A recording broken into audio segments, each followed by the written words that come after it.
It's just gone 4:05. It's Ricky Gervais show. That's Steve just doing the microphone, putting his headphones on. Sorry, Rick, I'm not. Sorry, I just didn't give me much time to prepare myself. So No, hang on, a week.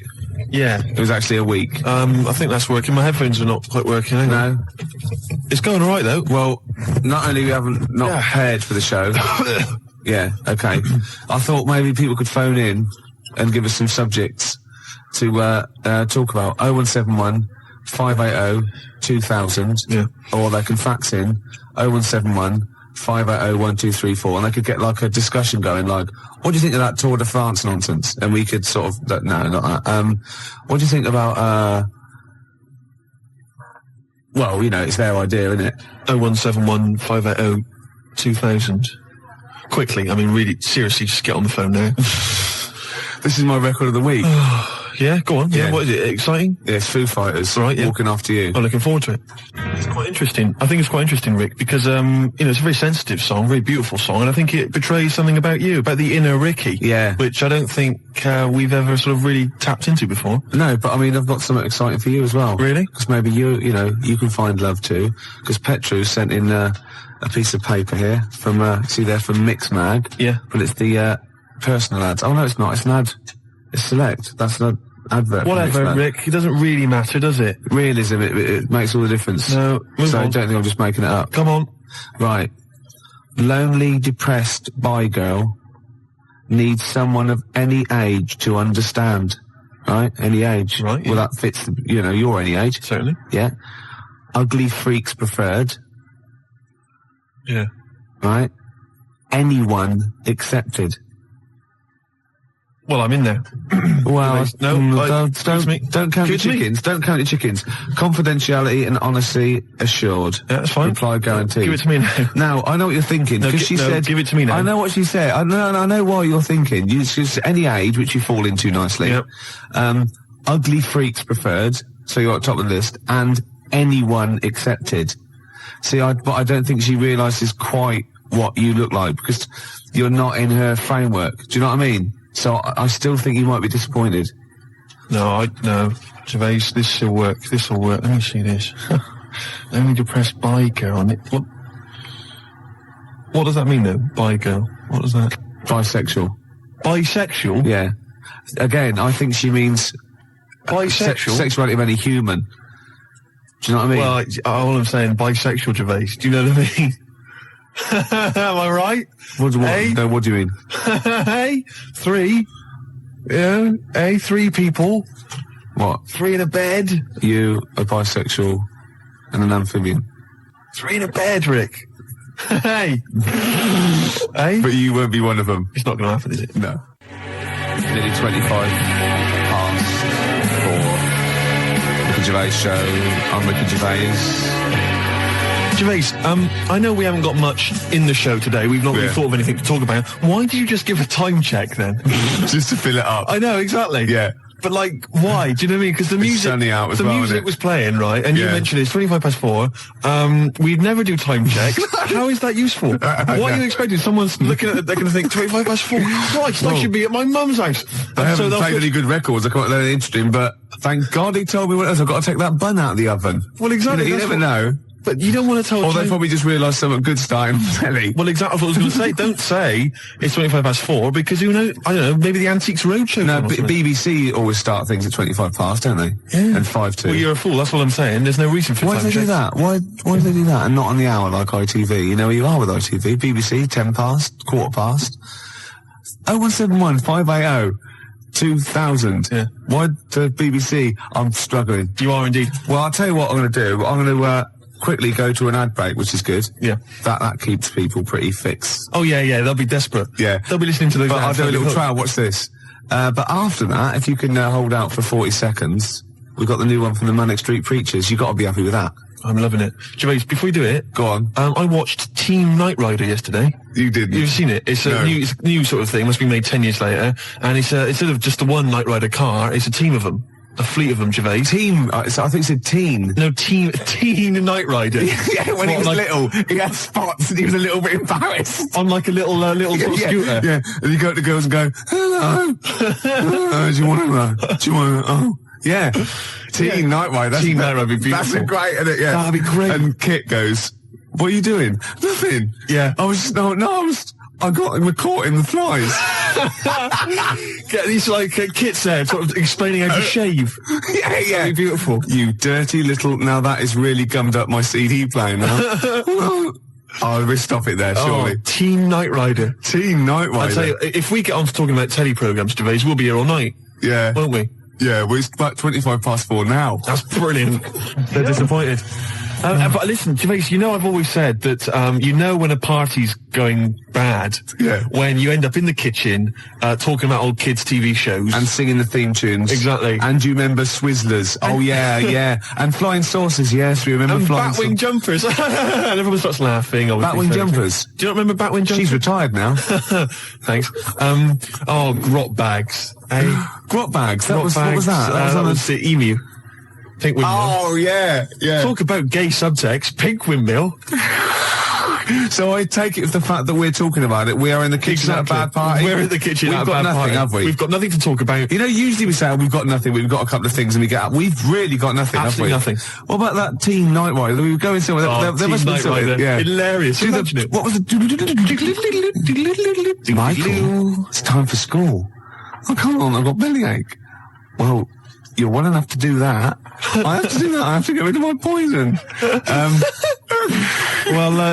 But Teen. I wasn't talking about Teen Night Rider. No, sorry, Teen Night Rider. You're actually going to tell an anecdote there. Well, no, not really. All I was going to say was that it was great yesterday because there was Teen Night Rider, which is the sort of 10 years later. There's a team of people with super electronic cars driving around solving crimes. Yeah. And then it flipped over, and there was Butt Rogers in the 25th century, featuring Gil Gerard. Do you remember him? Good-looking fella. Yeah. And Twinkie, all the rest of it, bitty bitty bitty. And sorry, are you on crack? No. Sorry. Have you taken sort of like some real sort of heavy mixture of cocaine and listened to it? What's that? And obviously, good-looking fella, bitty bitty, and No, that's Twinkie. And then I turned. What? Why are you? That's an impression of Twinkie, the little robot. The robot. The little robot. The little silver robot that went biddy biddy biddy. It's as simple as that. I'm not trying to corrupt you. I'm not trying to get, confuse you. Oh, go on, yeah, okay, it's fair enough. I'll take all I'm saying is, great TV shows there that we forget, We're in the kitchen, Gervais, aren't we? We're in the kitchen. But everyone else has left. It's just us two. It's just you we and could I. go home. We could go home, but somehow we're still enjoying it. Yeah. In the kitchen there. Yeah. But what I was going to talk about is, there's a lot of TV shows. There's a lot of TV shows, Gervais, that we know and love and we remember. Yeah. But a lot of films, right, that became TV shows, MASH, obviously the big success. Did you know, Gervais, I read about this yesterday, fantastic. Do you know that they made a TV show, right, in 1982 of Casablanca, right, featuring David Soul. As what, Rick? As Rick. What a fantastic TV show. That is fantastic. It'd be Casablanca and you'd have a picture of him, wouldn't you? And every week they'd find a different reason for him to say, play it again, Sam. And lovely Patty Coombs as his Liza, whatever. Oh, that was fantastic. Mr. Rick, I'm not playing backgammon for money. Play it again, Sam. It'd be great. Every week, whatever it would be. I don't know what they're different contrivances. It's like a catchphrase. Oh, that'd be fantastic. Great, wouldn't it? Bobby Crush as the bloke on the piano. You must remember this. Oh, fantastic. Every week he gets an excuse to play it. That is Well, once, right, I was looking through, right, and there was that TV show called You Must Be the Husband, right? Yeah, it was called You Must Be the Husband. And I'd never seen it before, and me and Jen were watching it, just flicked over, we saw the last, that we were going to watch something else, and it just ended with the waiter coming up to one of them and going, you must be the husband.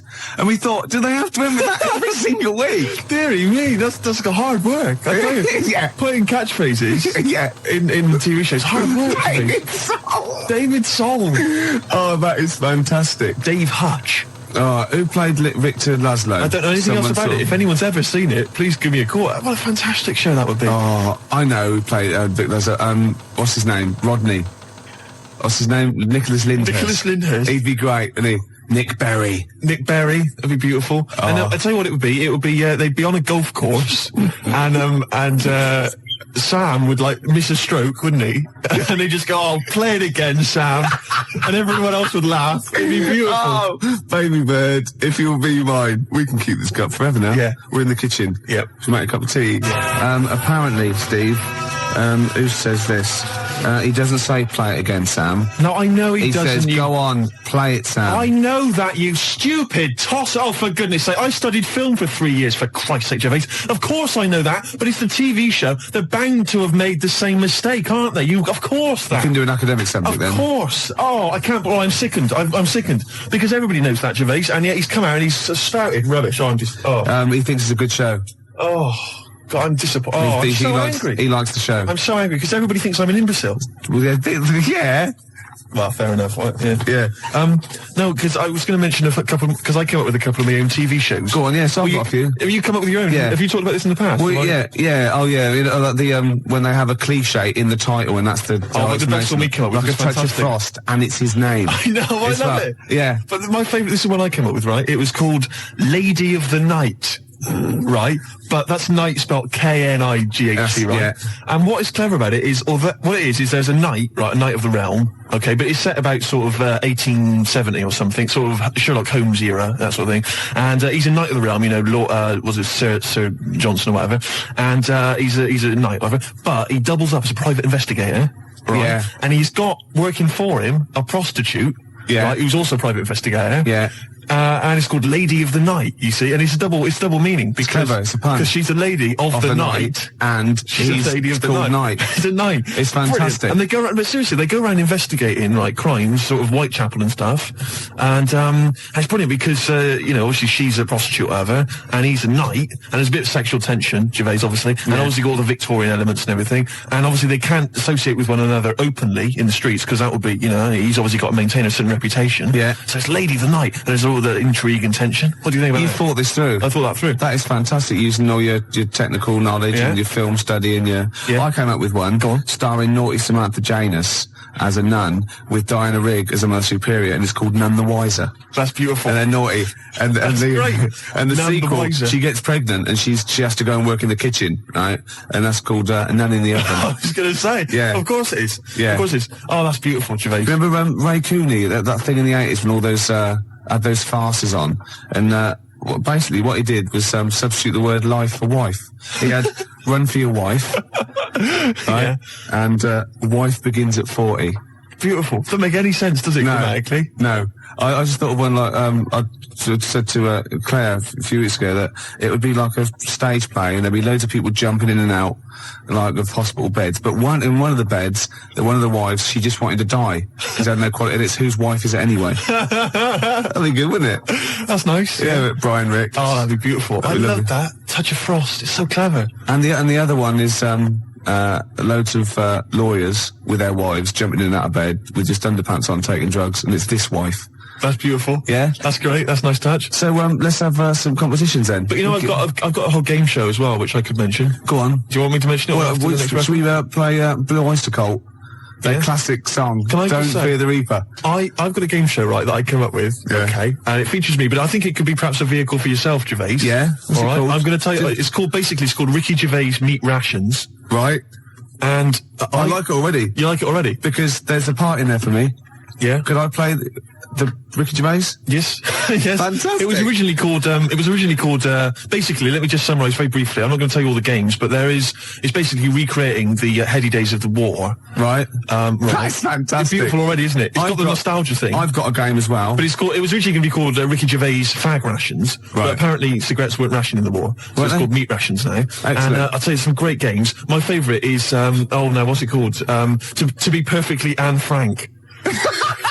It's a great game. It really is a great game where you've got to pretend to be Anne Frank and hide from sort of snooping Nazis. Oh, that is fantastic. It's a great game. And there's also, of course, let me go into it. There's also Dig for Granny. Good. I'll dig for victory if you like. And what happens is you're scavenging through rubble, right? Can I just say, these are copyright. Anyone trying to rip me off? I mean, I've got the Penis Puppet Theatre. Yeah. I've got a stake in this, surely. Oh, certainly. Ricky Gervais Meat Rations. You can have a bit of my Penis Puppet Theatre. That's lovely. Yeah. And I've also got a new game that I'll talk about after yours. It's called Tip the Balance. And it's sort of like a game for 4, and it's like, I'll send it off to Waddington, see what you think. I mean, there's teething problems with it. Well, listen, Gervais, look, let's play Don't Fear the Reaper. Let's play that tune. By Blue Oyster and his cult. It's a classic. Yeah, and then we come back and we try and make some money. Let's make some cash. Well, you've got to be happy with that. Blue Oyster cult, Don't Fear the Reaper. Yeah. Yeah? So go on then. So what other games are in this Ricky Gervais's Meat Rations? Well, it starts off, there's the sound of an air raid siren. Yeah, I like it already. And we came up with, start queuing up, Mum, for Ricky Gervais Meat Rations. Excellent. Do I look like sort of Walker out of Dad's Army? Yes. Oh, that is fantastic. Now you come in. Yeah. And what it is, the set, right, is kind of like half of it is an old sort of East End pub, and the rest is kind of rubble and debris, and a skyline of ruined, Britain. And what it is you come in, you're fairly sort of sharp and dapper, and of course Chaz and Dave provide the music throughout the show. And you know the Dolly Bird that usually comes on? She's a woman with like curlers with a little scarf on it. That's right. She comes out with those little floral aprons. You've got it. You've got it. Fantastic. And there's a game show. There's a bit in the show called Roll Out the Barrel. Yeah. I don't know what happens in that. Yeah. Roll out the barrel. We could think of something. There's a barrel of fun, sort of thing. Yeah. And there's a dig for victory where you've got like a big pile of rubble, right? And you're digging through it, scavenging for food, canned food. But if you find like relatives or friends, you score extra points. Oh, that is fantastic. And there must be some sort of fun with like gas masks. Yeah. When you can all put them on and dress up as like, I don't know, one of the banana splits. Yeah. What could that be? Gas? Who snork? Yeah. Yeah. Well, possibly. So every week there's the real snork. Right. So it's like, contestants come on, they put which one snork? Which one snork? Yeah. So you've maybe got three celebrities. Yeah, it was a gas mask and the real snork. That's great. So you've got someone like Ted Malt's son, he pops one on. You got Frank Bruno, and Jilly Cooper. That's it. And they put their mask on and like a little outfit, and then the real snork is there, and you've got to ask them questions. Like, you get like Bernie Winters and Henry Cooper going, Number three. How long have you been in the banana split? And Jilly Cooper goes, about 6 years ago. I don't know. I think the banana split's been going longer than that. No, I don't think it's number 3. What do you think? And Bernie Winters go, number 1. Number 1. How did you get the job being in banana splits? And it's probably Ted Malt's son going, I answered an advert in the paper. That's not right. They were born. You know what I mean? And there's Chaz and Dave in the corner just going, na na na na na na na na na na na na na. Yeah, with the real snorks, and they always the lights go right, and the one stands up and he sits back down again, and then the real snork, and the others all take their mask off, and they go, "It's lovely, Jilly. What are you doing now?" Well, I'm appearing Puss in Boots down in Brighton. Oh, that'd be fantastic. Wait a minute. What? Jilly Cooper? I don't know. What does she do? Oh, she's a novelist. She's a novelist. Oh, yeah. Now appearing in Panto.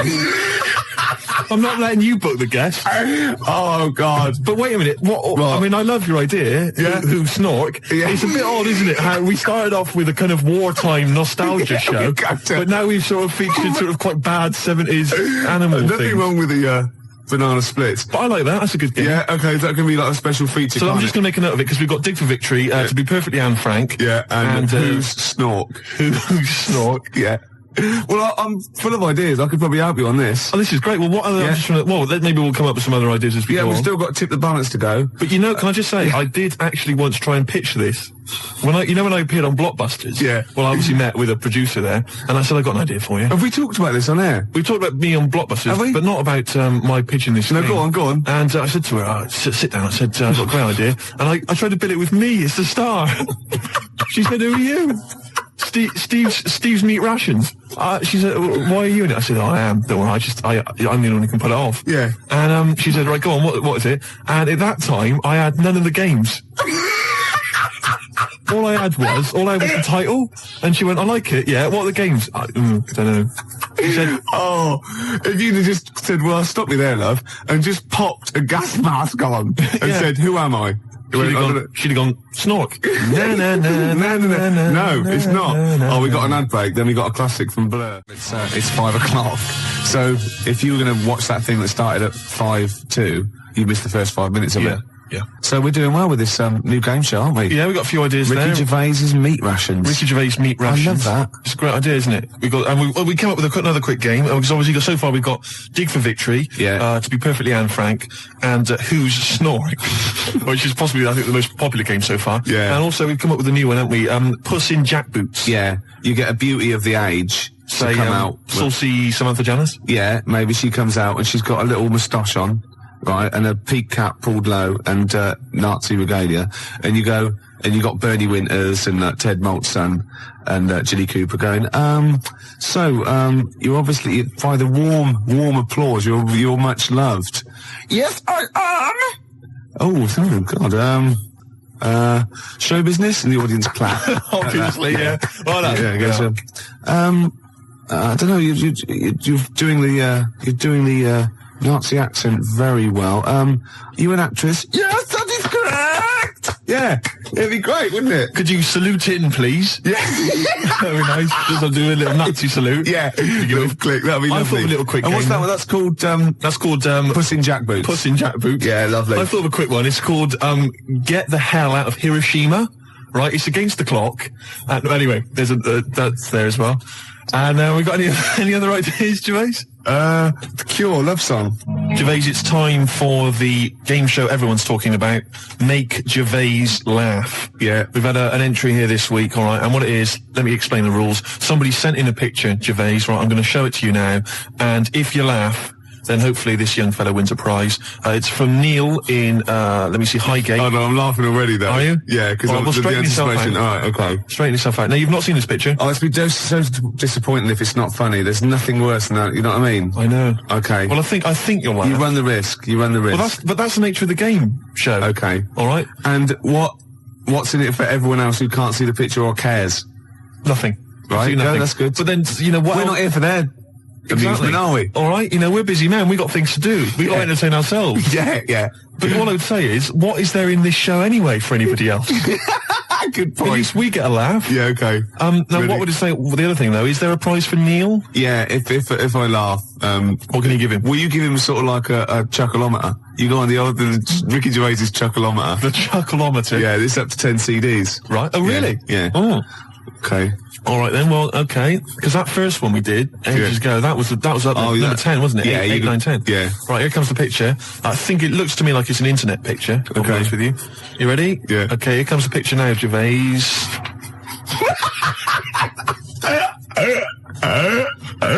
Oh God. Oh, has he done that? No. Now listen. What I'll do is let's play a record, Gervais, and I will.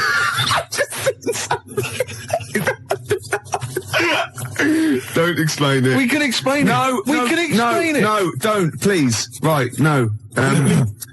When I was about 16, my nephew got mumps, and all the men in my family were really worried, right? And I soon found out why. You know, obviously, if you get mumps when you're an adult and you haven't had it before, you go sterile, or it can cause sterility. Really? Yeah. Yeah. And I was about 16, and this worried me, and I went to my mum and I said, have I had mumps? She went, you've had one mump. Now, I don't know what mumps are or is, but I'm pretty sure you can't have a mump. Or, I think she meant that one side of my face swelled up. Like a gobstopper, it was. But what is a mump? Or what are the mumps? I mean, it's a viral infection, isn't it? I don't want to embarrass myself. I don't want her to be right. Like, I don't know. Can you have a number of mumps or one big mump? What if you had one big like mump? like a hunchback for a while? You're just like you're mump backed for a while. Yeah. And just walk around. You mump back. Yeah, and you don't remember because it's always when you're very young. You mump back, but yeah, exactly. But apparently I had one mump, so I could probably one of them, just one of them went a bit sterile. Can you? So you can become sterile if you have the mumps when you're an adult. Apparently, yeah. Can you? I mean, does that, for instance, it doesn't cause? Say for instance, an adult had the mumps, right, and then he sort of had sex and he gave birth to a child. His wife gave birth to a child. Yeah. That can't cause any other problems. It can't cause deformity or anything. It's just because it's just my dad had the mumps. I don't know. We should get our facts right, really. If there's a doctor out there, I mean, can mumps cause sterility? How does it do it? I have stories about, my teacher, his mate, had to have them, they swelled up, and he had to put them in cotton wool for about a month. God almighty. Because it can, you know, mumps aren't fun. No, I'm not saying it. I mean, well, I can say maybe you've had mumps and now you're sterile. That could be mumps aren't fun. Yeah. That's like go to work on an egg. Isn't it? Yeah. Who said that? I was having an argument with someone about who said go to work on an egg. Someone said it was that William G. Stewart bloke who... No, it was Faye Weldon. No, it was Salman Rushdie. It was. No, it wasn't. No, hang on. No, maybe it wasn't. It was Faye Weldon. It wasn't Faye Weldon. Right. It was either, right, let me tell you what it was. It was either that bloke that wrote A Year in Provence, or whatever it was called. Right. 0171 580 2000. Who came up with the slogan, go to work on an egg? It was either the Year in Provence fella. Who's that? I mean, what his name was, I don't know. 0171 580 2000. Who was the Year in Provence? You know that fella who wrote that book, Year in Provence? Everyone read it. Everyone thought it was great. No, his name's Peter or something or other. Right, okay. And I think he definitely wrote that. Salman Rushdie came up with something. I think it was the year. See, again, I'm thinking that maybe it was the egg thing. But I would say as well that fella that wrote Year in Provence, he also came up with the, the Fat Willy cartoon series. What a hilarious series of books they are. Not Fat Willy, is it? It was called Fat Willy, wasn't it? What's the one, Where's Willy? That's Where's Wally? Where's Wally? Where's Willy? That'd be pretty straightforward every time, wouldn't it? There's a fella there. There it is. Not where you come from, it wouldn't. Oh. Well, there you go. Well, Peter Mayle is the name of the bloke who wrote Year in Provence. Thanks to Neil. And also, Neil says that Salman Rushdie did Naughty But Nice for the cake commercial. Now, I still don't know who did Go to Work on an Egg. I think it was Faye Weldon. No, it was Peter Mayle. Do you reckon it was? Yes, absolutely. Absolutely. I'm gutted. Yeah. And you very rarely, Jerry from Balham, you very rarely go sterile from mumps, but it is a viral infection, yeah. It's such an informative This programme, exactly, Steve. Yeah. It's like a public service. It really is, isn't it? And we treat things sort of sensibly and maturely, and we give out, the correct information. I'll be honest with it. It's safe for kids to listen to, isn't it? Well, imagine if you were in the... I mean, this happens to us all the time. You're in the pub and someone will say, well, is mumps a problem? Is it going to cause infertility? And you're there just saying, Well, I was listening to Ricky Gervais. And... It's very rare. It is a viral infection. So, and do you know who did Go to Work on an Egg? They went, no. Peter Mayle or Faye Weldon, we're not sure. Possibly Salman Rushdie. No, definitely wasn't Salman Rushdie. That's quite incredible, though, to go from writing Naughty But Nice about cakes to live in a hole for the rest of your life. I used to write when I was at school. Oh, yeah. Now, I didn't watch sort of kids' programmes when I was growing up. I watched sort of crap adult ones. ITV on the telly from 12 midday through to like midnight, and I'd watch all the police series, Police Story, Charlie's Angels, Steve Austin, and Teen Knight Rider, yeah. And I wrote this essay at school, and I just couldn't stop, and I started serialising it. And every time I just kept writing, I was sort of like, people were reading it at school, and it was about a cop, a New York cop, who was as hard as, you know what I mean? Yeah. And I worked out what his name was. Now, God, this is how television influences me. Because it was one word name, which is his surname. That was the title of the book, title of the series, and that's what all his friends called him. Right. It was called Jezuk. Jezuk? Yeah. Jezuk. Yeah, I thought it had a Z and a J. Jezuk. Jezuk. Yeah. Do you know, it does sound so close to like Pillock or Jesse. Yeah. Or Nonce. No, nonce. There's no nonce. Well, do you know what I mean? The cross between sort of Jezuk. Like Pillock and Jism. Damn you, Jezuk. Yeah. You're off the case. Give me the badge. Keep the stinking badge. I don't need a badge to be a cop. It was all stuff like that. And he'd burst yeah. And so he'd look at his gun and go, this is my law. My God, it's Jezuk. How did he find us? Jezuk. Yeah, it was great. There'd be shootouts and everything. Oh, fantastic. Let me just ask, did he perhaps have a broken marriage? He was hard-boiled.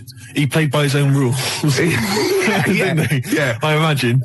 Simultaneous with this. He was a bit of a drunkard as well, had a bit of drink. No, he didn't drink, no. Good, he was a good-looking fella. But he was letting himself go. He was a bit hard-bitten. Yeah. And the other thing I was sort of simultaneous, which was more of a novel. I wasn't serious. I was actually writing a novel, and I got like 3 exercise books, right? It was about this kid, right? Oh, God.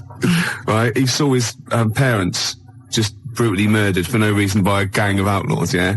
And he buried his father, and he knelt down on the grave, and he said, looked up, and he goes, as God is my witness, I will avenge thee. And then he sort of went to the store, and he got loads of bullets, and he practiced, and he was the fastest gun. He was only about 16. Yeah. Right? His name was Jody Barnes. Jody Barnes is all right, yeah. Yeah. Imagine, that's nice. Yeah. Oh, fantastic. Have you still got any of those exercise books? I hope not. That would be the incredible. teachers used to sort of like, I imagine going, yeah, it's good. I imagine them passing around the, he's done another one. Gervais has written another episode of Jezuk. Yeah.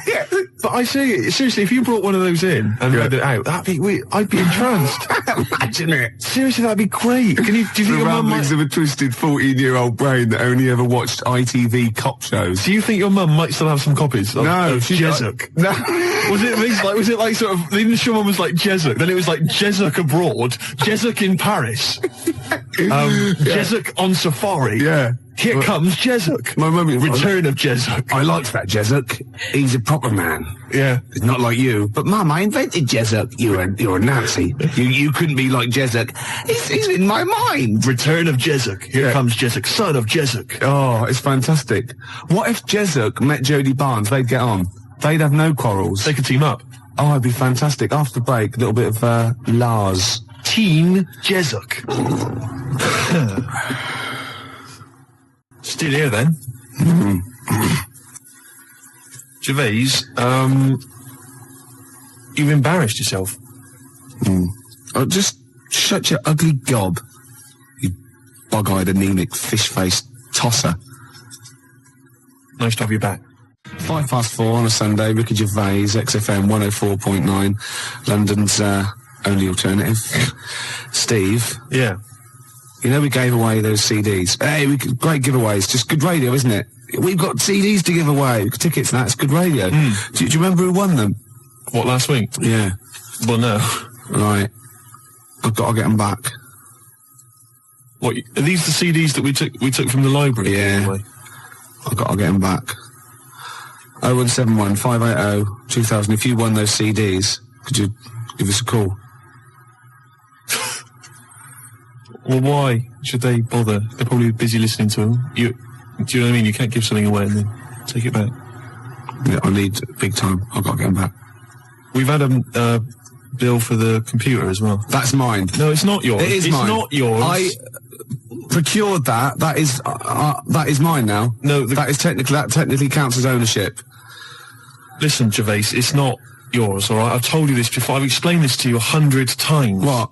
All right? If you urinate on something, it is not yours. It does in the cat world. That's what cats do. That is what cats do. They go around their territory. That's theirs. They urinate on it. That computer's mine. If a cat urinates on something, right? Yeah. In its cat philosophy, it owns that. I agree. That's a sort of what's it called? A sort of territory thing. What's the difference? You're not a cat. No, I know. You're not a cat. That's discrimination. No, you're not a cat. You can't live life by cat rules. Well, I've got loads of stuff like that. My flat's full of stuff that I've got like that. What? Yeah, I've got 2 telephone boxes. Right. I've got a cash point machine. Yeah. Glyn was furious. He was getting out money. Right. Side of a church. That's yours. Yeah. 2 BMWs. Well, I had 2. I've got 1 now. What happened? The second one, the owner caught me, and he started doing the same. And because I started first, I finished first, so he finished last, so it was technically his again. Is that how it works? Yeah. If I piss on something, then that's mine. Yeah. But if someone else pisses on it, then that's theirs. Yeah. Is that how it works? Could you say urinate? This is XFM 104.9. They are mine now. They're not yours. They are. They're not. They're my shoes, Jimmy. Yeah, and they're mine now. No, they're not. I can't believe... this is why I don't want to do this anymore. Why? I can't believe you. They're my shoes now. That is ownership. That counts. In the cat world... They're my shoes now, and some of the carpet is mine as well. In the cat world... Yeah, wow. You cannot live your life by the rules of the cat world. I can. What does your girlfriend... What's this? Oh. Not many people can do that. XFM, 4.9, 4:15. How do these sort of little theories of yours develop? What? They come in my head. Then they're alright. Then I like them and they happen. Right. Then they're mine. No, it's fine. Okay. Yeah. What do other people make of the fact? They go along with it. What, your girlfriend? Yeah. And all my special friends and the friends that I make. Does she mind that your flat looks like an East End lockup and stinks of urine? No. She don't have a problem with that? No. The sinuses are gone now. Completely gone. The sinuses are gone? Yeah. The Charlie? Yeah. Oh, I thought as much. Well, I know what you rock and rollers get up to, Gervais, in your spare time. Oh dear. It's beautiful to see you again, though, because we thought you would. I'm looking good. We thought you'd be gone forever. Why? But you're back. Yeah. It's beautiful to see you. I'll be around for it. Anything planned? I didn't expect. It's like my life. I didn't expect to be here this long, so anything is a bonus. You know what I mean? Yeah. Any plans for today's show? Got some more records than that, and some absolute drivel.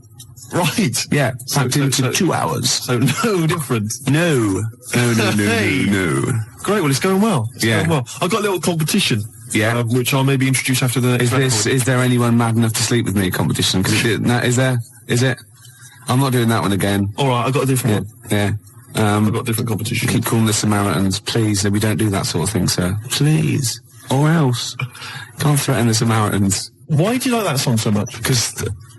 Because they're singing about you being an ugly tosser, alright?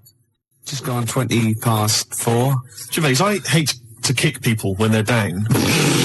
No, you don't. You like it. And you like people twitching when they've been badly hurt. But I don't know how this came about, but I started to consider the songs of Carter, the Unstoppable Sex Machine. I don't know why. Someone was playing one in my house, and we were flipping through the record, the lyric sheets. Fruit bat. Now I don't know when I was when I was in the sixth form, when I was in the sixth form, Gervais, everybody had a Carter USM T-shirt. Yeah.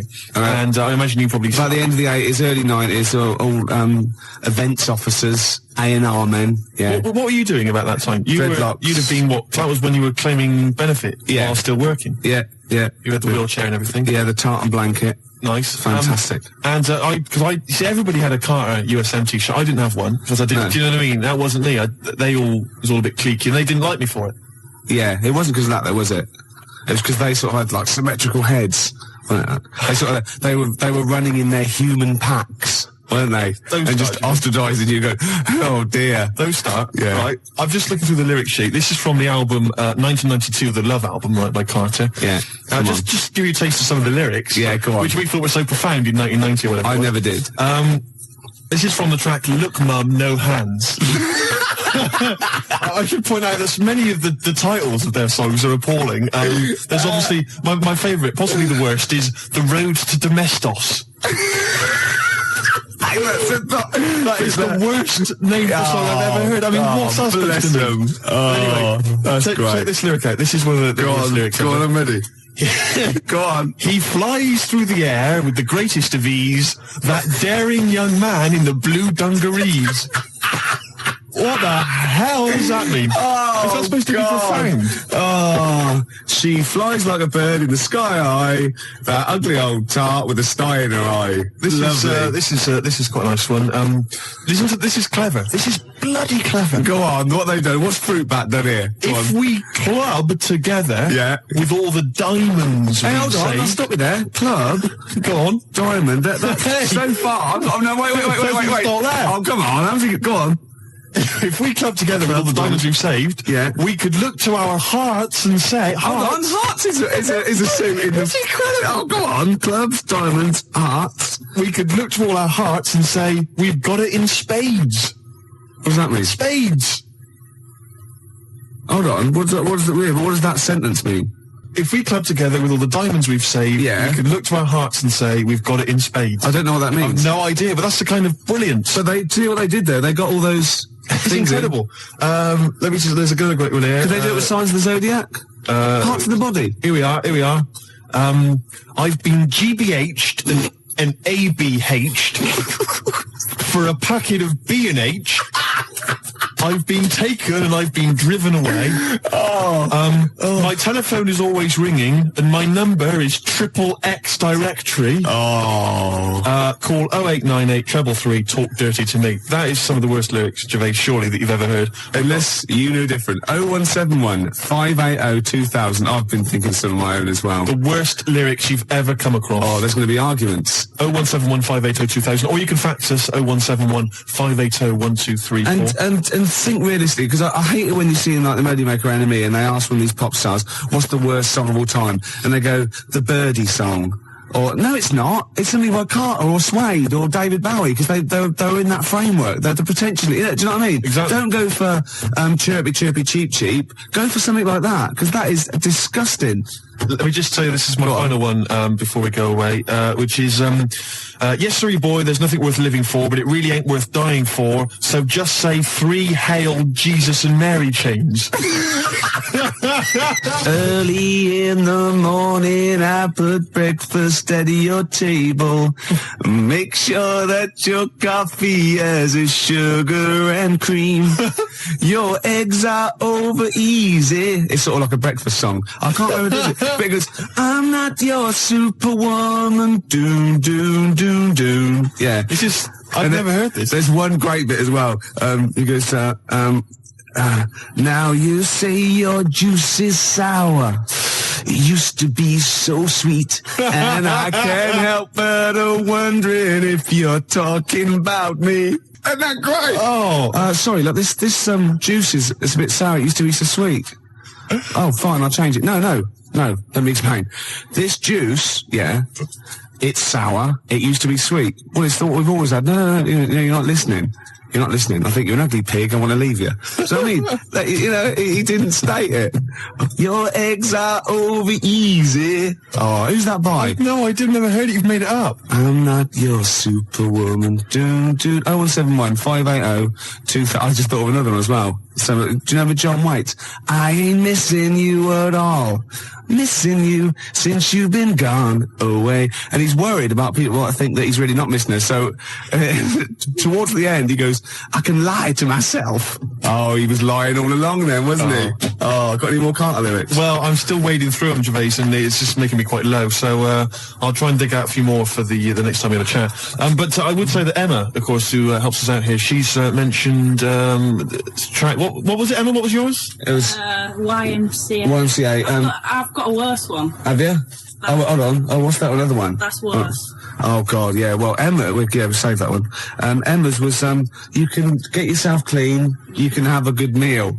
You can get yourself clean, you have a good meal. Well, I don't have a problem with it, you see, because I just think it's a wonderful thing. You know, the YMCA doesn't get enough publicity, good press. Yeah. And the Village People did them a favour. I mean, why on earth they wrote that song? Well, you know, are to you serious? publicise the YMCA. I mean, who thinks, I don't know, people have done the police force, you know, they've done... Hold on, wait a minute. This is very good. This is good, but I think you mean this. So you don't know what that song was. You think that they were actually some sort of advertising for the YMCA, were you? Well, I don't know. It just seems really odd to me. Well, if I remember at the time, the the YMCA complained at the time because the connotations.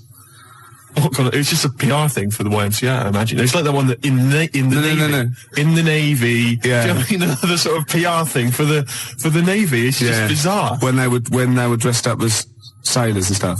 Yeah, well, whatever. Whereas usually they sort of like construction worker with a nice moustache, aren't they? Yeah. Traffic cop. Yeah. Jumpers. And, what? I don't... I'm worried about the Red Indian chief. Am I supposed to be... Am I supposed to be reading between the lines or something? I don't understand. I mean, I don't really understand. I mean this seriously. Okay, I don't right. understand what you're talking about. Okay, this is fine. What is it? Obviously, there were gay connotations. It's like a gay icon record, isn't it? YMCA in the Navy. That was the point of it. What did you need? One of them dressed as Judy Garland. What? I don't understand. What was your problem with that? What? There's another... I don't understand why that suggests that people are gay. I don't... It doesn't necessarily. It's like, it's high camp, isn't it? It's been adopted since as well. But the four of them, there's a guy dressed as a motorcycle cop. There's no reason why he should be gay. There's no reason why anyone should be gay. There's a builder. Yeah. Right. So no builders are gay ever. There's another one. I can't remember what the other one is. Right. And then there's a Red Indian. Why on earth the Red Indian is supposed to be an icon? I don't know about that. I have no idea. I'm flummoxed on that one, I'll be honest. But so what I'm saying to you, Gervais, is if you're going to if you can talk about gay people, then why don't they use the cliches? Why isn't there a hairdresser? Right. And because it's probably the sort of cliches that even scene gays want to get away from. Also, you're confusing camp ITV gays with real homosexual people who live normal lives. If I'm going to write a song about gay people, I'm going to have a hairdresser.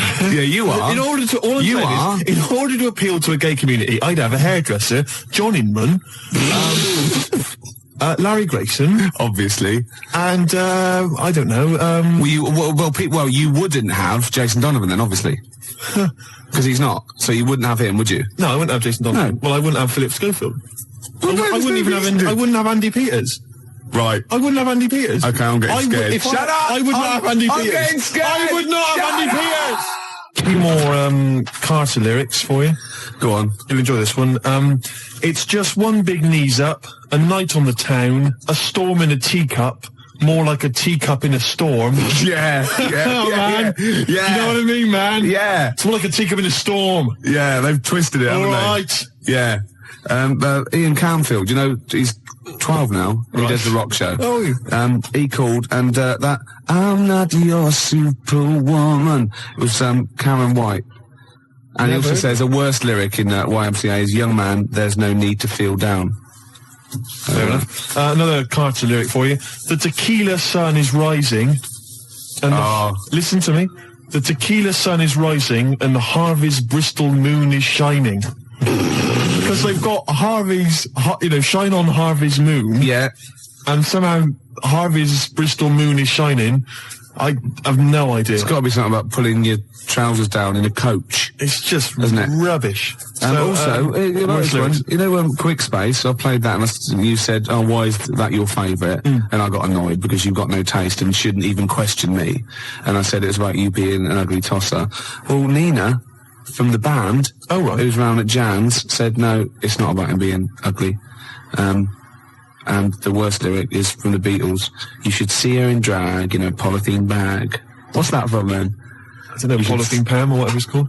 Could be. Yeah. Could well be. All right, then the worst Beatles lyrics. We'll have those as well. There's a lot of them to choose from. There are a They're lot. good. No, I'm not dissing the Beatles.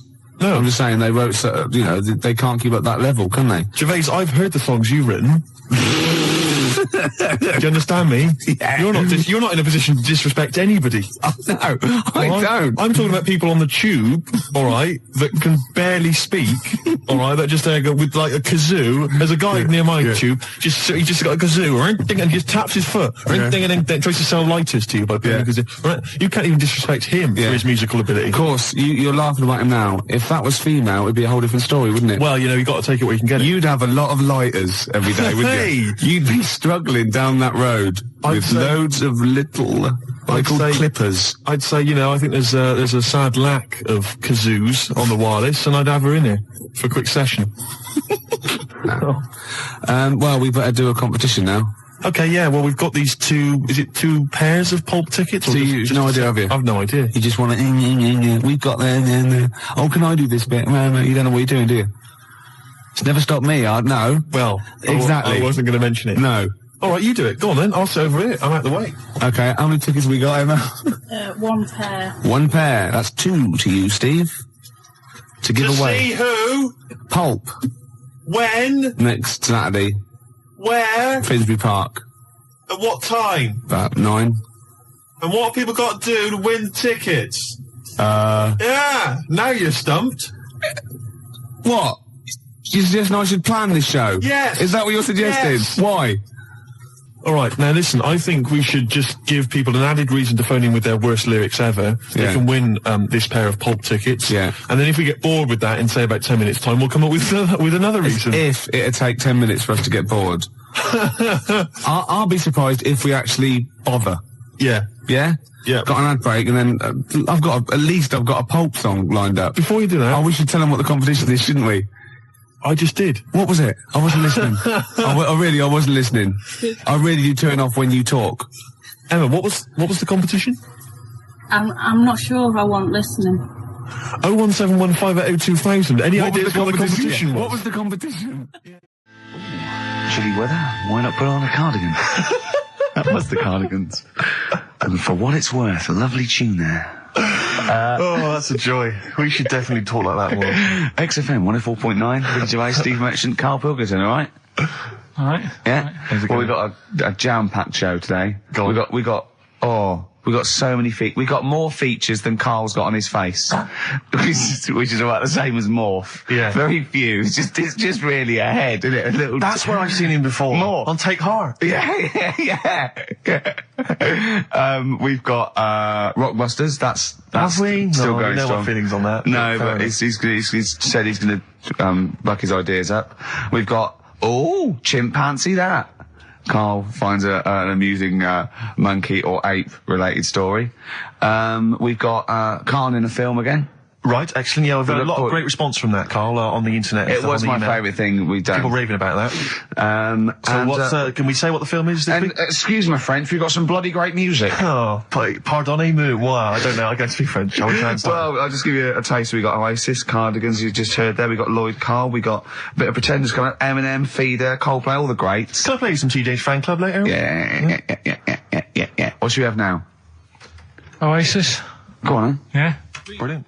Oasis and Songbird. It's a nice little ditty It's alright, yeah. of a Saturday. Yes, thank you. XFM 104.9, Ricky Gervais, Steve Merchant, Karl Pilkington. I think we should go straight into it, Karl. I think we should do the competition. There's Karl in the corner. It seems a little premature, doesn't it? Do you reckon? Yeah, I Do you think reckon so. it's so good? We should tease it out of them. Well, it's a big thing. It's just that I've got absolutely nothing to say.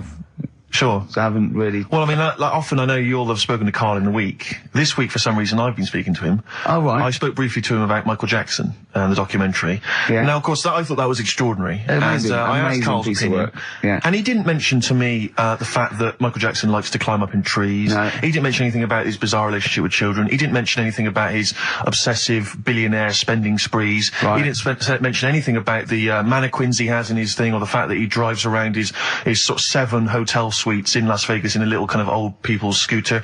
The only thing of note for Karl was he said to me, "Did you notice how big his hands are?"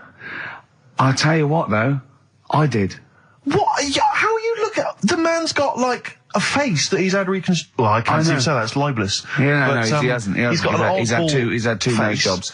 Yeah. And you're But- looking at his hands. But I think it's because you look at him and he looks a bit like there's a bit of androgyny there, but it's sort of like it is quite a petite sort of old lady's face in a way. But then you see these labourers' hands come out. That's always the way with a tranny, isn't it? You know what I mean? What, you can't accuse him of being a tranny. No, he's not. No, he's not. What are you saying? No, I know He's got enough issues now. You're accusing him of being a tranny. I like him. I thought he came out that brilliant. I thought it was I really felt sorry for him. No, I think he cleared up a few things as far as I'm concerned. I thought it was a fascinating piece of work. But, I did like the shopping spree. That was great. Extraordinary, 'cause he's just got going such around bad just taste. pointing. I know it was bad taste, wasn't it? It was like one of those bazaar shops. You know what I mean? There's anything, sort of a gift shop, but they're trying to make it look like Ming. But And it's sprayed gold. If he'd been living in a trailer park, he'd have been ordering, one of those porcelain dolls dressed like a Harley Davidson I know, bike yeah. rider, or an Elvis commemorative plate. It was the kind of billionaire equivalent of that. But the hands were a giveaway.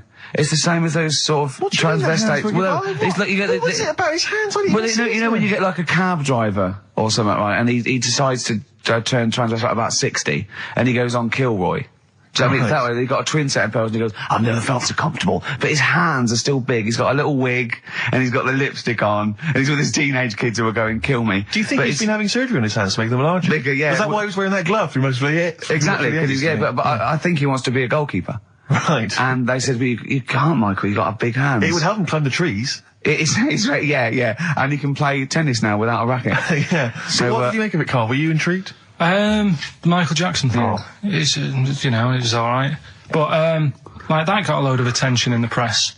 But the Trisha programme got nothing. Okay. Which, I know, was that? like, well, Steve called me up in the week, right? Like 10 o'clock in the morning, I was at work. And he goes, you She thinks so at 10 o'clock. She think Preparing this show. most people go to work about 8, 9. you watching Trisha and that? I said, no, what is it? He goes, oh, you'll be loving it, right? Freaks. Was it, Help Me, My Mum's a Freak? Siamese twins. Right, so I couldn't watch it, but he said, it might be on again, because they repeat stuff on ITV2. Right. So I had my dinner late, right, instead of having it at like 1 o'clock like I normally do, Yeah. I had it at like 2:30, Yeah. sat in the office, put the telly on, ITV2, these Siamese twins. Did it blow your mind? It was amazing. You know, we talk about a lot of things on the show quite a lot. The airy kids crop up a lot. I was waiting. It's been 10 minutes and you haven't mentioned the hairy kid. Right, and last week we were talking about Siamese twins, weren't Yeah. we? So it was weird that this programme was on, but it was amazing. I mean, what I did think you you can't refer to them as Siamese twins. I think they're known as conjoined twins. Why? I think Siamese is maybe considered derogatory, or as an old antiquated phrase. Yeah, I think it's because the first famous ones were actually from Siam. Right, And that doesn't exist anymore. No, it's so conjoined, Karl. Yeah. Get the phrase right. But you think that if that's happened to you, that wouldn't be that sort of offensive. The names that you must get called. Right. You think that's the least of your Siamese worries? twins, I'd say, well, that's, yeah. Now, were you stunned by where they were connected? Just live with it, we'd say. Right. Because they were connected, of course, at the forehead. Oh, Sort of, which was quite extraordinary. God. What if one had bad breath? That wasn't a question that Trisha asked. Annoyingly, because I know that much of the audience was thinking that. There's a few things that didn't crop up. What questions would you have asked of them? Because what things did you feel weren't mentioned?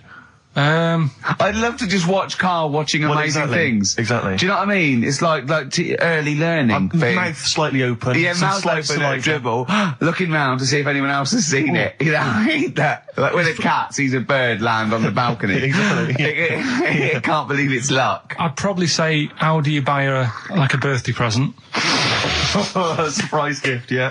Because everything's ruined. Sure. Right? I'd probably ask, Yeah.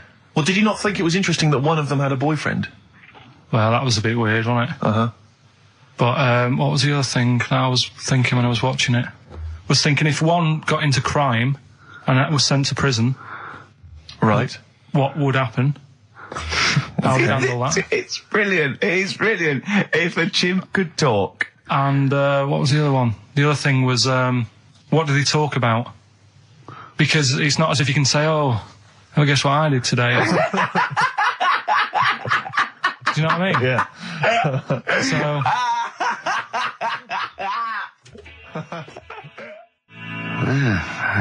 brass in pocket, and if they're pretending to be good, they're doing a bloody good job of it. I love them. That's Ricky Gervais on XFM 104.9 with me, Steve Merchant and Karl Pilkington. Karl is still buzzing about these conjoined twins. It's just... One of them, of course, had to be, because one of them was sort of shorter than the other, and had to be sort of wheeled around on a kind of trolley thing by the other. This isn't Molly and Dolly, is it? No, they're not called, one's called Reba, and I forget what the other one's called, Sheena maybe, or something like that. Do you remember, Karl? No, I wasn't that impressed with the names. It's just...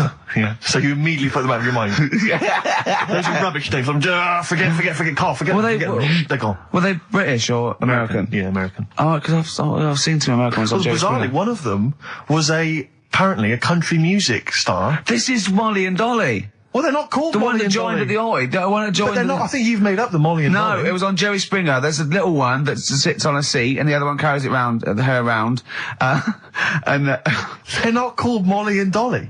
there was something like that. They're called. Well, we know that one of them's called Reba, and I forget. And one was a country and western singer or something. Yeah, and but she was saying, "Yeah, I've just made a movie. It's coming out shortly in theatres." Is your And the other sister one in said, it? yeah, and the other one said, "Oh, I'm not involved." It's utterly bizarre because they live there. They work so hard to live their lives separately. Yeah, they say it's You all. know, Yeah, exactly. of course. So, Yeah. you know, they try not to.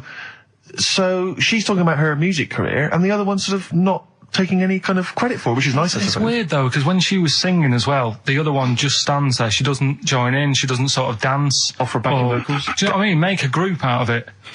A duo. Yeah, well, but it seems like we're sort of being horrible, but we're No, not. we're not. I mean, it's a really no, bad we're thing, laughing at Karl's amazement at this phenomenon. Sorry, I just got to say we're not. You know, taking the mickey. The really weird thing about all this, right? And it's annoying because you were saying about, you know, oh, what should have Trisha have asked and all that. Yeah. But one of them mentioned that one of them was adopted and the other one wasn't. Don't talk rubbish. No, seriously. I didn't understand it, right? Of course you didn't. And then Trisha sort of said, well, let's have a chat. And they were like, no, don't want to go into that. What do you mean one was adopted? That's and one what he was... said. One of them... don't quiz me on it, but that's what was said. Hello there, Hello there, I'm a multi-millionaire, and yeah. I've just seen your orphanage. Oh, I'd yeah, love it's lovely, to isn't adopt it? one of your children. You'd like to adopt one? I'd love to adopt a children, because I've got loads from around the world, so I'd love to adopt one. I'd give you $10,000 towards your orphanage. We'll speed it through then, yeah. Brilliant, okay. We've actually got two left. I only need one. I'm only interested Right. in one. Yeah, I don't need any more. Don't need any more. They're sisters. I know it would be tragedy to break them up, but I really only need one. Now break it up. There's the rub. You see. Sure, because, sure. You just need the one. It's $10,000 now. You can have that. I'll sign it now, but I don't want to discuss it further. I'll bring her around. Brilliant. Okay. Ding dong. Hi, yeah, brilliant. You brought my kid round. Yeah, there she is. There. That's a joy. Yeah. Okay. Just standing next to a bush. Yeah. Do you want to? Can you bring her out? No, me? It's like, there's nothing behind the bush. So you just want. I just want to be able to walk 360 degrees round her. Do you want her or not? Yes, I can't believe it. What's that little trolley? He's talented. Oh, dear. You're talking nonsense, Karl. Well, whatever. Feeder. That's it, just the way I'm feeling. XFM, 104.9, Ricky Gervais, Steve Merchant, Karl Pilkington. It's time for the newest quiz in town. This is where Karl inserts himself into a seminal film. Last week, it was the little kid in Sixth Sense. You remember, to great acclaim. The critics loved it. They said a triumph. This week, he's fiddled with The Graduate. This is the scene where, of course, he goes upstairs to the hotel room, and it's on the cards. She's a dead cert, Mrs. Robinson. Well, Here we go then. So, you ready for it? I've brought some condoms from home that Suzanne got for Christmas. Benjamin, What? will you bring me a hanger? A what? A hanger.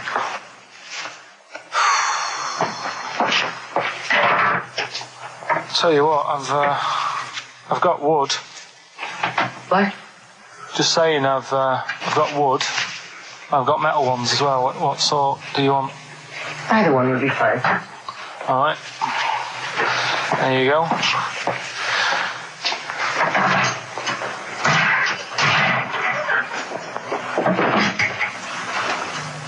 Are you afraid of me? No. No, I've seen weirder things than you. Have I ever told you about the two lads I went to school with who had big heads? Webbed fingers as well. But not related, and weren't mates, but both had the same thing, which is a bit weird. Yeah, I've never found out what was wrong with them. Can I ask you a personal question? As long as it's not about my head being round, because Ricky's always going on about that. He's saying I've got a round head. Well, you can admit that, can't you? No, it's. I'd say it's a normal sort of shape. It's just round. It is, isn't it? Yeah, but what do you mean? So is yours. Heads should be It's round. nothing to be ashamed of. I'm not ashamed. It's just a normal shape. Mm-hmm. And you can talk. Look at your saggy arse. Anyway, get your knickers off. Hello, darkness, my old friend. I've come. Oh, that was a joy. Oh, dear. It was Oh. an absolute treat. Now, I should say that obviously the prize is a copy of The Graduate.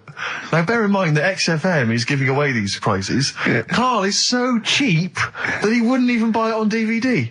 He's bought it for $6.99 on VHS. It'll be panned and scanned. It won't be widescreen. There's none of the extra features that you get on the DVD. Oh, That's look how at cheap- Karl's face. He's gutted. Karl, did you pocket the rest of the cash? No, I have to use my own money to buy these, right? What, you're using your own money to give this stuff away? Yeah. So I had to go and buy that, XFM is so cheap, I I know. understand. right? I know. And it's not worth having it on DVD, is it? 'Cause Why it's not? It's an old film, so. So the quality is. Do you know what I mean? They can't really tidy it up. 'Cause Of course they can.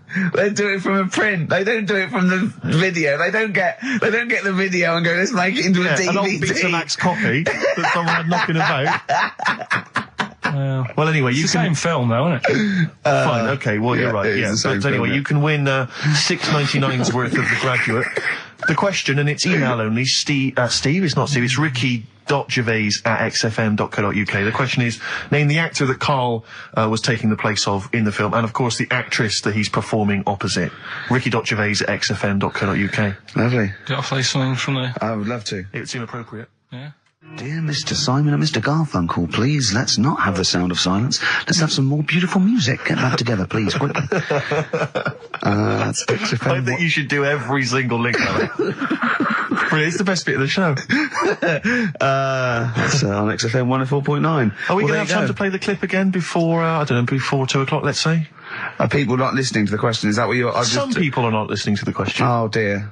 Okay, we'll play it again at about 2 then. And personally, any excuse to hear it again, because I thought it was a treat. I think Karl should go out and get the DVD. I think it's embarrassing to give away the Yeah, VHS. you have to get it. You have to go out and buy the DVD later. Karl, on the DVD, it's got a booklet, it's got an audio commentary, it's got behind-the-scenes features, and it's got this pristine widescreen version of the film. You've got some cheap $6.99 version. Yeah, and on so VHS. because you were being mean, because it was your own money, you're gonna have to waste that now because no one wants it. So it's gonna cost you twice as much as it would have done if you just got the DVD the first time round. A valuable lesson learned. Yeah. I've rewound it. There's a penalty if you've not. No, you haven't rewound it. Go and get the DVD later. Were they going to win a DVD? No, I looked at the DVD and it was 18 quid. I'm not Go and paying get 18 it quid for and it. claim it back. No, you've got to wait. What a ages. cheap station this is. It's outrageous. I mean, Well, do you want to go on with the other prizes with what we're giving away later?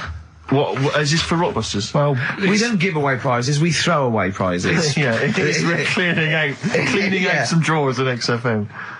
Go on. I'm just having a quick look through before I... because we've sort of revamped Rockbusters a bit. There's that extra bit in it now, isn't there? That audio bit. You're selling it, your big sell. Oh, we're There's a not going DVD straight there. into that yet, then. There's a No, DVD. no. There's a DVD there. What's that? I'll go through them later, Rick. I just need to absorb it. Don't get excited, mate. So, who did Karl play in the clip? What actor's place did he take, and what actress played opposite him? That's Ricky.Gervais. XFM.co.uk. Sure. Brilliant. Yeah. Is that it then? What have we got coming up? We've got some... Play a bit of Coldplay. Let's have bit it. of Coldplay, be all right? Coldplay. Yellow on XFM 104.9. Get it on DVD. It's an embarrassment. £7 worth of old video, pan and scanned. I bought it now. That's what they're getting. Right. He's put a downer on it. All the work, that went into that, and then just gonna fob them off with a bit of old celluloid like that. Well, listen, still to come, right? We've got the monkeys thing. Oh, chimpanzee that. And when I was out last Sunday, right, at Johnny's birthday party, Yeah. Steve was there. Yeah. Got talking about stuff. And a debate that we didn't really finish cropped up. It blew your mind, didn't it? Amazing. Oh, I know about this. Steve told me. This is the infinite amount of monkeys. Or a monkey with a typewriter at an infinite amount of time would eventually come up with the works of Shakespeare. Yeah. There was no debate. It's a philosophical, mathematical problem. There's no debate. It's true. It wouldn't happen. No, listen, Karl, listen. Infinity sorts it all out for you, right? An infinite amount of monkeys at a typewriter, right? They do everything. They type everything. Infinity just sorts it all out for you. There's no getting to it and they're going, oh, well, let's have a look what they've done. This one's come close. Did Romeo and Juliet. It would do it all. It would type everything ever possible, conceivable. Yeah, but it's a mathematical Well, infinity. we've heard your side of the argument, Rick. And I'll be honest with you, it's a persuasive one. But let's hear Karl, because he heard about this in a pub last week. Yeah, so what's your he's got problem? some strong What's your ideas problem with himself. it? What's your problem with it? well, first of all, right, you're saying it's a load of monkeys. It's not just one monkey. It Depends. can live forever. No, wait. It's either a chimpanzee with a typewriter with an infinite amount of time. He would eventually, by definition, mathematically, type everything ever possible. Okay, or it's an infinite amount of chimps with typewriters, and one of them will type it first time. But already that's not right. You either need to have What do one you mean? monkey. What? You mean Let's hear his employment point. laws? He What do you mean can't- it's not right? Let's hear him out, please. If it's one monkey Yeah. with a typewriter that's got loads of ink in it and that, right? At least it knows what it's done in the past. It's not. Keep going. Cry. If you've got a load of monkeys, it's like if you have too many. What's that saying about too many chefs? Too many spoil- chimps spoil the soup. Right. Well, it's the same thing. It's like, well, I didn't tell you to put salt in it. I was going to put salt in it, and it messes it up. Whereas if it's just one, they know what's gone on. So what I'm saying is, honestly, just leave him go. I can't be bothered. I want Steve. to hear. I want to hear the rest. This blows my mind. He doesn't know what this does to me. It's a mathematical problem. I want to hear the rest.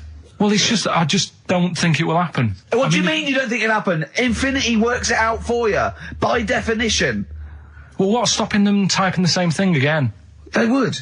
In fact, the problem should be if you had an infinite amount of time that it would type. It works for Shakespeare an infinite amount of times and everything else an infinite amount of times. But that's not as. But not Shakespeare. Oh, shut up, you idiot!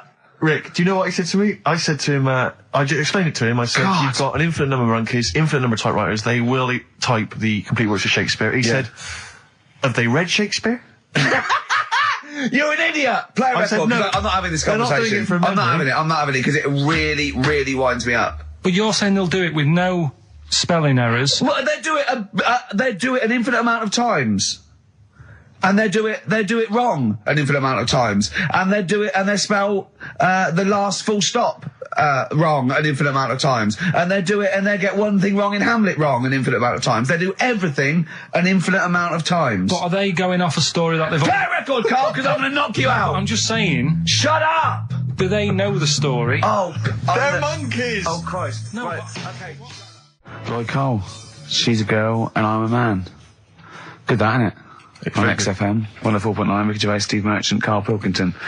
As Yeah. ever, Rick, there's always someone who steps in to defend Karl. Okay, what is the defence? What is the defence? Here's an email from Scott Coomer. He says, Karl is actually right. I've got an A-level in statistics and probability. It doesn't matter how long they have and how many monkeys you have. You cannot guarantee they would type the complete works of Shakespeare. Infinity makes it probable they would get it right, but not definite. Yeah. Well, yeah. Yeah. That's what I was saying.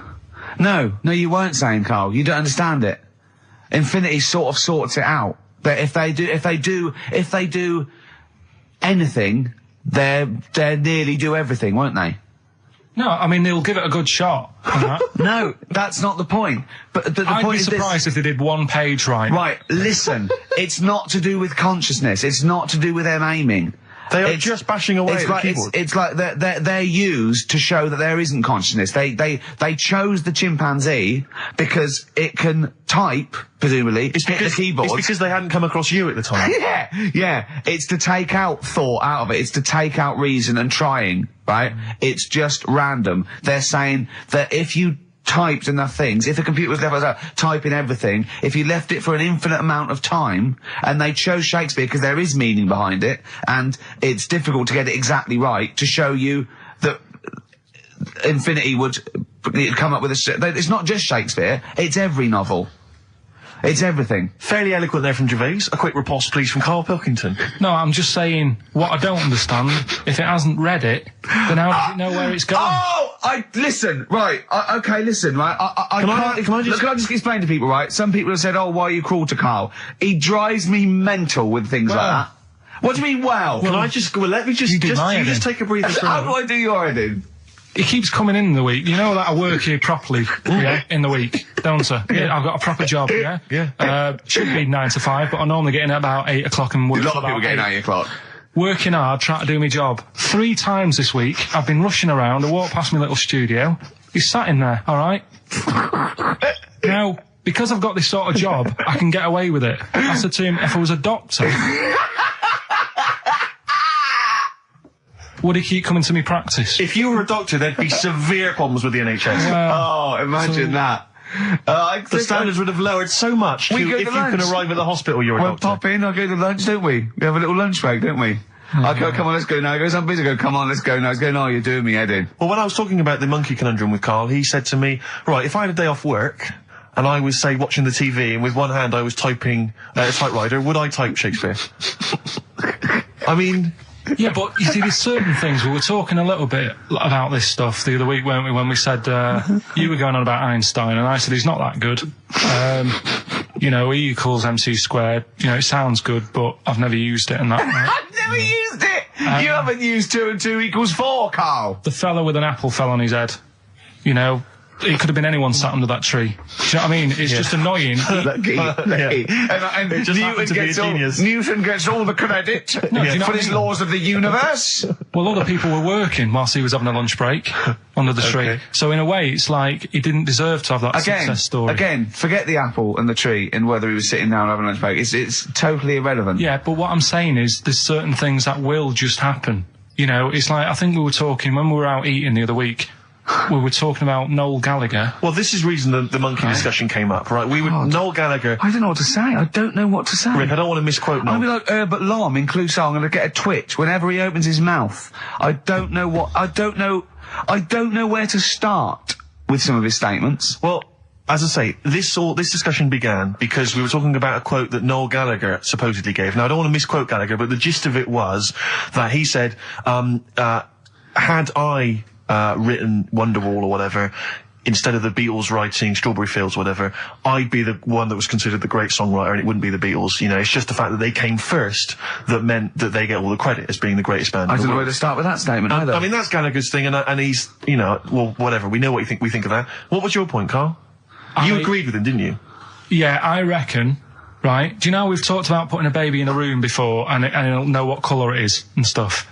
If you got a room that's painted red, right? But forget that, because that's going to confuse Hear him out. Listen to me. Say if they did some new TV show, right?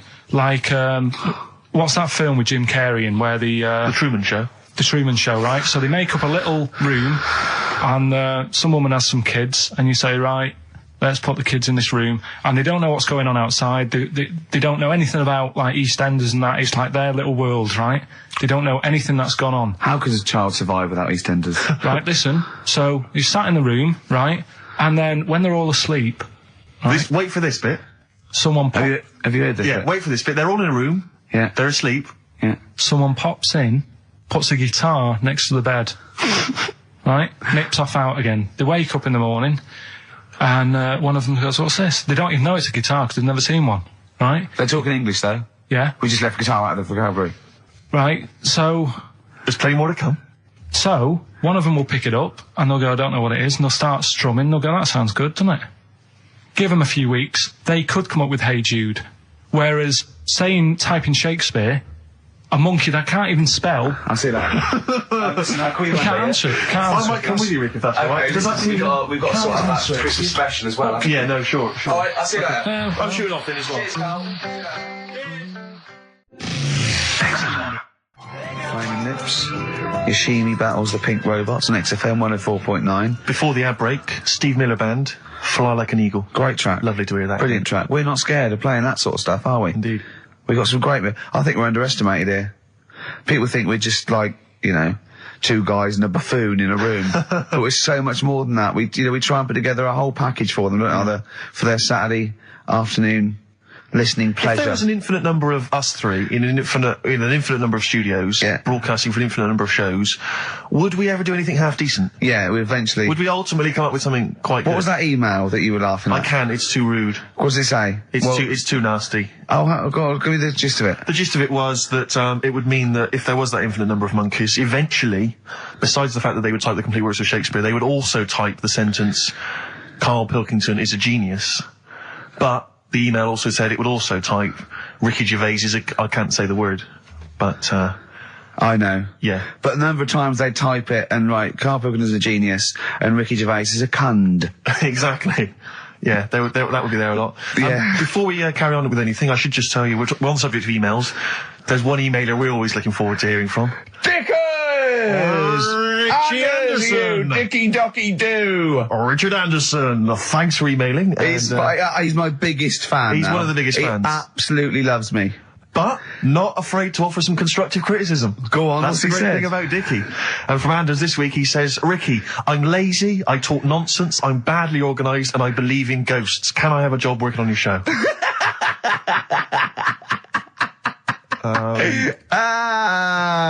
Possibly, Anders. Maybe send in a CV. Or email a CV. He's put a little bit of all of us in that, hasn't Exactly. he? Oh, I'll ask you if he's a goggle-eyed freak, Steve. All right, calm down. Well, no, I didn't mean... No, no need to get insulted. No, I didn't necessarily mean you, did I? No need to get nasty. Well... I was thinking about that, actually, Steve. Oh, God. Just talking of the old... What? What? Talking of the what? No. Do you know, like... This better be good. No, you don't have that many girlfriends and that. What do you mean? Carl, why are we on this? I was defending you in the whole monkey discussion. Come on, what's your point? no, What's your point? What's your point? No, what's the point? What's the point? I just was thinking... If there was an infinite number of Steves? You're an odd-looking fella. Come on, Carl, get to the... No, you know I know quick. that. I've told you that loads of times. What do you mean you know I know that? Well, there's no point pretending anymore. Steve, I'm flabbergasted. But also, you don't like spending money, right? He's mean and weird looking. Valentine's Day. I Are you sort of, you know... You've got to love him now, haven't you? What are you happier with? The fact that no girls like you enough, right? This is really mental. Or are you happy because you don't have to spend any money on a card for someone? A little from column A, a little from column B. Right, let's have more monkey news. What have we got? No, we've got so much to get into this show. Insults, We don't need the stupidity. insults. I think we've got enough. We don't need the Yeah, insults. there's no more insults. No more What insults. angers me with Karl is you know he's been planning that. No, I haven't. I was thinking about it on the way in because Valentine's Day is coming up and I'm not a big fan of it. Condoms? You bought your girlfriend a box of condoms for Christmas. I don't think you can have a go at me. To be fair. No, but I don't just treat her on Valentine's. I'm always... Do you know what I mean? You don't even treat her on Valentine's. You don't even treat her at Christmas or on her birthday. When do you treat her? Hang on a minute. Wait a cotton picking minute there. Oh, why I order. Wait a minute. What was that? Tiffany dog. I treat your girlfriend better than you, and I've only met her twice. I took her out last night and she enjoyed herself. Where'd you go? Until she had to write the check. Where'd you go? Where'd you go? To a chippy. A really... Play a record! To a chippy? No, a really quality one. Right. Oh, God! Under a fiver for two. Oh, cut nice lots. wrapping. Not newspaper, greaseproof paper. And bread. Ash, and sometimes on XFM 104.9 I'm Ricky Gervais with me, Steve Merchant and Karl Pilkington. Right. We've got so much to get through. Alright. London's shit, innit? Sorry, I shouldn't swear on air my studio. Never swear on an on-air studio. Yeah. Apologies. Not really swearing, is it? I'll tell you what swearing is. Yeah, Graduate. You're going to play that again and give a winner. Give a winner. Well, let's hear it. So it's Karl Pilkington featuring in The Graduate. Yeah. Well, Here we go then. So, you ready for it? I've brought some condoms from home that Suzanne got for Christmas. Benjamin, What? will you bring me a hanger? A what? A hanger.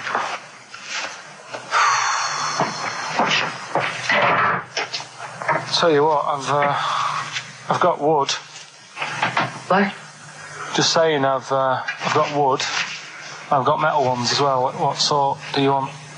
Either one would be fine. All right. There you go.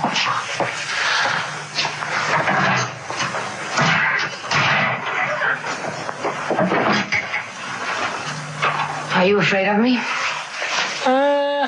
No. No, I've seen weirder things than you. Have I ever told you about the two lads I went to school with who had big heads? Webbed fingers as well, but not related, and weren't mates, but both had the same thing, which is a bit weird. I'd never found out what was wrong with them. Can I ask you a personal question? As long as it's not about my head being round, because Ricky's always going on about that. He's saying I've got a round head. Well, you can admit that, can't you? No, it's I'd say it's a normal sort of shape. It's just round. It is, isn't it? Yeah, but what do you mean? So is yours. Heads should be It's round. nothing to be ashamed of. I'm not ashamed. It's just a normal shape. Mm-hmm. And you can talk. Look at your saggy arse. Anyway, get your knickers off. Hello, darkness, my old friend. Oh, dear. A classic, an Oscar-winning classic. Oh, Karl Pilkington in The Graduate. But what was the question, Steve? The question was, which actor was Karl Pilkington taking the role of? Well, and that's easy. which Everyone knows actress that. was he performing opposite? I know that. And the answer's Ricky. Hoffman. Mm-hmm. And Bancroft. Anne Bancroft, Dustin Hoffman, and the $6.99 VHS cassette is going to Laura Gomez because she says that she'd be happy with the VHS, not the DVD. So, best of luck to her. I hope she enjoys that. All right. Yeah? What we do next week? I've got loads of. I quite like hearing Karl in a sort of seductive environment. It gives you another insight into him. It gives you another dimension. I know. E.T. it is then. Exhibit X. and the track X. Have you seen 8 Mile, Rick? I really enjoyed it. You'll notice Exhibit makes a little cameo in that. Yeah, and that last bit, that wrap off at the end, was lovely. It was so. It was just like Rocky or something. Shall we have a wrap off maybe next week? Yeah, The three yeah. of us. Yeah. Let's try and master the art of talking civilly to each other first before we start making it rhyme. Oh, Rockbusters, Carl? Yeah. I'm not a champion of Rockbusters, as you know, but I think it's overstayed its welcome. But I'm Well, along I think with Carl's just giving the fans what they want here. it. Okay. It's a popular thing, isn't it? Got some good prizes. The press well. are behind it. Let me tell you what the prizes are. It's a dance music compilation, Cream Trance Anthems 2003. I play a lot of trance on the station. I put that on quite a lot and danced through it myself. There's the original motion picture soundtrack to the forthcoming film adaptation. When you've seen the film, I'm sure that will mean more to you. You like that, don't you? It's a good movie, yeah. Nicolas Cage playing haven't seen himself it. and a twin brother. And it's written by it's directed by Spike Jonze. Joined at the, what? No, they're not joined at the hip at all, or at the face. And we've also got the best one-hit wonders album in the world ever. What have we got on there? We've got things like The Crazy World of Arthur Brown, brilliant. Nina, 99 Red Balloons. The Rembrandt. In fact, it kicks off with Nina. Sure. That's followed up by I'll Be There For You, the theme from Friends by the Rembrandts. Yeah. And of course, Breakfast at Tiffany's by Deep Blue Something. Brilliant. Deep Blue Something. Is that the worst name ever? I think it possibly is. No, Sixpence None the Richer. Sixpence None the Richer. That's a Quite pretty bad name. Okay, again, I know we've got a lot of chill-out fans who listen to us. So, the best chill-out album ever. Yeah. Bear in mind, of course, all these prizes collated by Karl from, I guess, people's drawers. Yeah, maybe their look in your bags. drawer, look in your drawer. Oh, dearie me. What is it? The only thing probably worth having is it's topical, if nothing else, Karl. A 7-inch by the White Stripes, Merry Christmas from the White Stripes. That was their exclusive Brilliant. Christmas single. So if you That's early, isn't it? It's You worth get that. saying. It is worth A lot of people have got to wait 11 months before that's released. Or is it last Christmases? Exactly. And I have never heard of this DVD. Go on. I like to think of myself as being fairly familiar with TV and films, but I have never heard of Stephen King's Rose Red. Welcome On to DVD. a place evil calls home. And it's on DVD, it's certificate 12, so don't imagine anything too shocking. And it looks appalling. Is Rose Red Mansion truly haunted? To find out, Professor... Okay, we've got the gist of it. They're It's a not living very place good of- prizes. They're cobbled together, but if you've got nothing better to do, call in if you know the answers to these clues. It's Rockbusters. Let's not Right, let them so call in, Rick. I Please don't give let you- these people call in. I No, give you they're some, not calling in. It's email only. Carl, don't interrupt me. just Yeah. Ricky.gervais@xfm.co.uk. Email only. I can't stress that enough. We just don't want to speak to you people. Right, go on. right. So I give some initials out and a cryptic clue, and it makes up the answer on that. Well, sometimes it does, yeah. Go on. There's two of them. There's a new aspect which I'll explain about in a minute. Oh, so the first one is cryptic clue is, well, if he would have been wearing an helmet, it would have been all right. And the initial there is B, right? So, well, if he would have been wearing an helmet, it would have been all right. B, right? Band or an artist. Second one, why are them Jamaican fellas swinging fish around their head? Okay. All right, This initials just fills me with... DS. DS. Why are them Jamaican men swinging fish around their head? All right. And the final bit to Rockbusters. It's a new bit. Last week I played you this.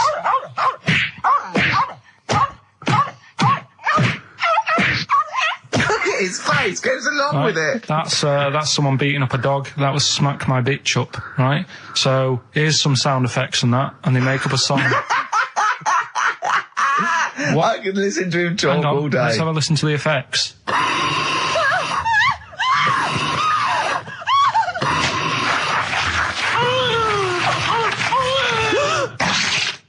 Alright, Terrifying. Right, I told you not to play that one. It's rubbish. No one will get that. well, we'll see. I heard that. I can't always say one thing. I said it's rubbish. No one will get it. No, it's not the one you think it is. Ah, right. So, email in, ricky.gervais@xfm.co.uk and you can win that stuff. I'm a little bit confused. I'm here. I've heard what you're saying. We've discussed this in the past. I don't know what's happening. What's that? The first- Is that a clue? That's a cryptic clue. That's screaming to a song, is it? It was screaming. Well, don't say it. So It that- should stand up by itself. Don't give him any clue. Hang on a sec. So this is the name of a song. It's not a band or an artist. Yeah, the sound that's- effects. So the song. first two are bands or artists, and the last one is the name of a song. I said we should abandon this. I said we should just pack it in. What, the show? Yes. Come on, placebo. someone talk. I'm looking at his face. His headphones are too loud. Instead of turning them down, he's just grimacing, going, "These are too loud." I don't understand it. Yeah, how have you lived this long? How did you make it to 30 without getting squashed or eating something deadly poisonous? I told you I used to choke a lot. We've had an email from... Placebo, the bitter end. We've had an email from Andrew Forrest, who has just simply entitled it Karl Pillockton. Oh, Karl Pillockton. What do you think of that? That's got to be your new name from now on. Oh. I had a mate who used to use it. What, he used to call you that? Yeah. Was that your nickname at school, Pillockton? No, it's not my nickname. It is now. No, it's not. It is now. Pillockton. Pillockton. Oi, Pillockton. Oi, Pillockton. Pillockton, do my Oi, homework. where do you Actually. live? Where do you come from? Pillockton? No, there's this lad who called Mark, right, who I used to go to school with, who used to call me that. And his mum, right, was like obsessed with cleaning. And I was never allowed in their flat. He makes the place look untidy. So she used to, I don't know if it was just me or all his mates, but I used to turn up and she goes, "Yeah, he is in, but you know what you've got to do?" And I used to have to go round the side of his flat, and he had a computer, right, which I used to play. I didn't have one at that point, but he had one. And I used to have to go round the side of the flat and stand at his bedroom window with his window open, and I'd be sort of leaning in playing the game. You are joking. I'm not, his mum- You had the weirdest upbringing I've ever heard. The things you were willing to do. It's the strangest. What is this town like? No, I stopped going once Was I there got my always own. music? Right? There's the horse in the house there. Oh, look at these two kids with big heads and webbed feet. All right, Ronnie. All right, Reggie. What was it like? She was obsessed. It is like you've grown up in a cartoon made for children. Yeah. No, his mum was really obsessed with cleaning. When Can I play it through his window? I used to, Put these Mrs. marigolds on. Ramsbottom, can I play it through Mark's window? Aye, you know what you have to do. she used to be up till about Is 3 that in the morning. Pillockton again? What do Have you you mean? washed your hands? What up till 3 in the morning? She Washing? used to be up doing the tiles in the kitchen. Washing until 3 in the morning? It's at 3 in the morning. And for ages and ages, that saying that out on the tiles, I used to think that came from, like, his mum. Because she was out, like, cleaning them late. So, till I was about 13, I thought that saying, out late, on the tiles, Yeah. was, And now you're not confused by anything. well... There's no misunderstandings in your life now, is there? So what he was allowed to walk in and out of the house, was No, he? he was all right, and he used to come round to ours a lot, and my mum used to get these pies from Hagenbach's, right?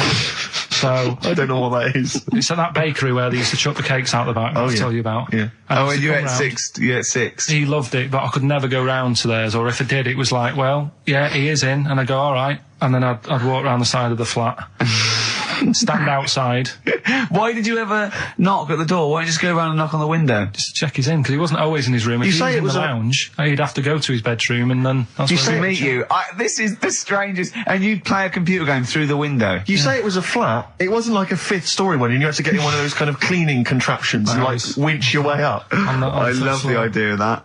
So- Oh, Pillockton. So, Right, we're done. that's What's he's this? What, got. have you got me any chimpanzee that? We've or? got monkey news still to cram in the next. Like, Let's do monkey news 25 now. minutes. I need some monkey no, news. I think we've done enough here, right? What do you mean? I think we've done enough here. We'll play a little song, eh? What? Play the verve. All right.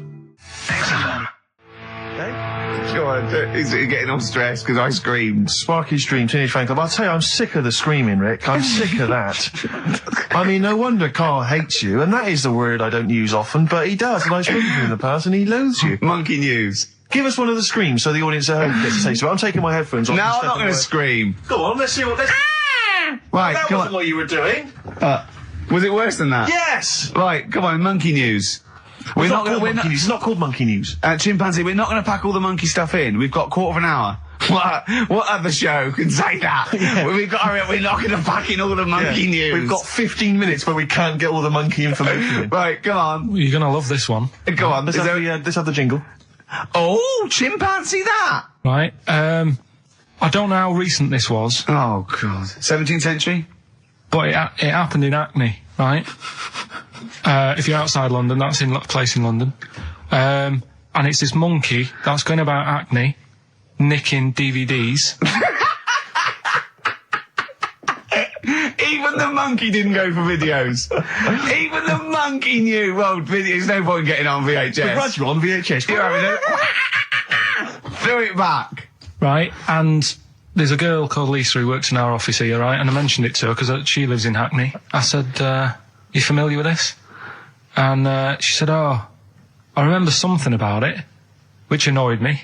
The fact that a monkey's running riot, but she didn't know the full story, and she lives there. What do you mean a monkey? Do you mean a chimpanzee or a monkey? I don't know. Is he a zoo in Hackney? Is he a zoo there? I don't know what sort it was, but it was like. Is there a zoo in Hackney? I don't know. That's what I was asking.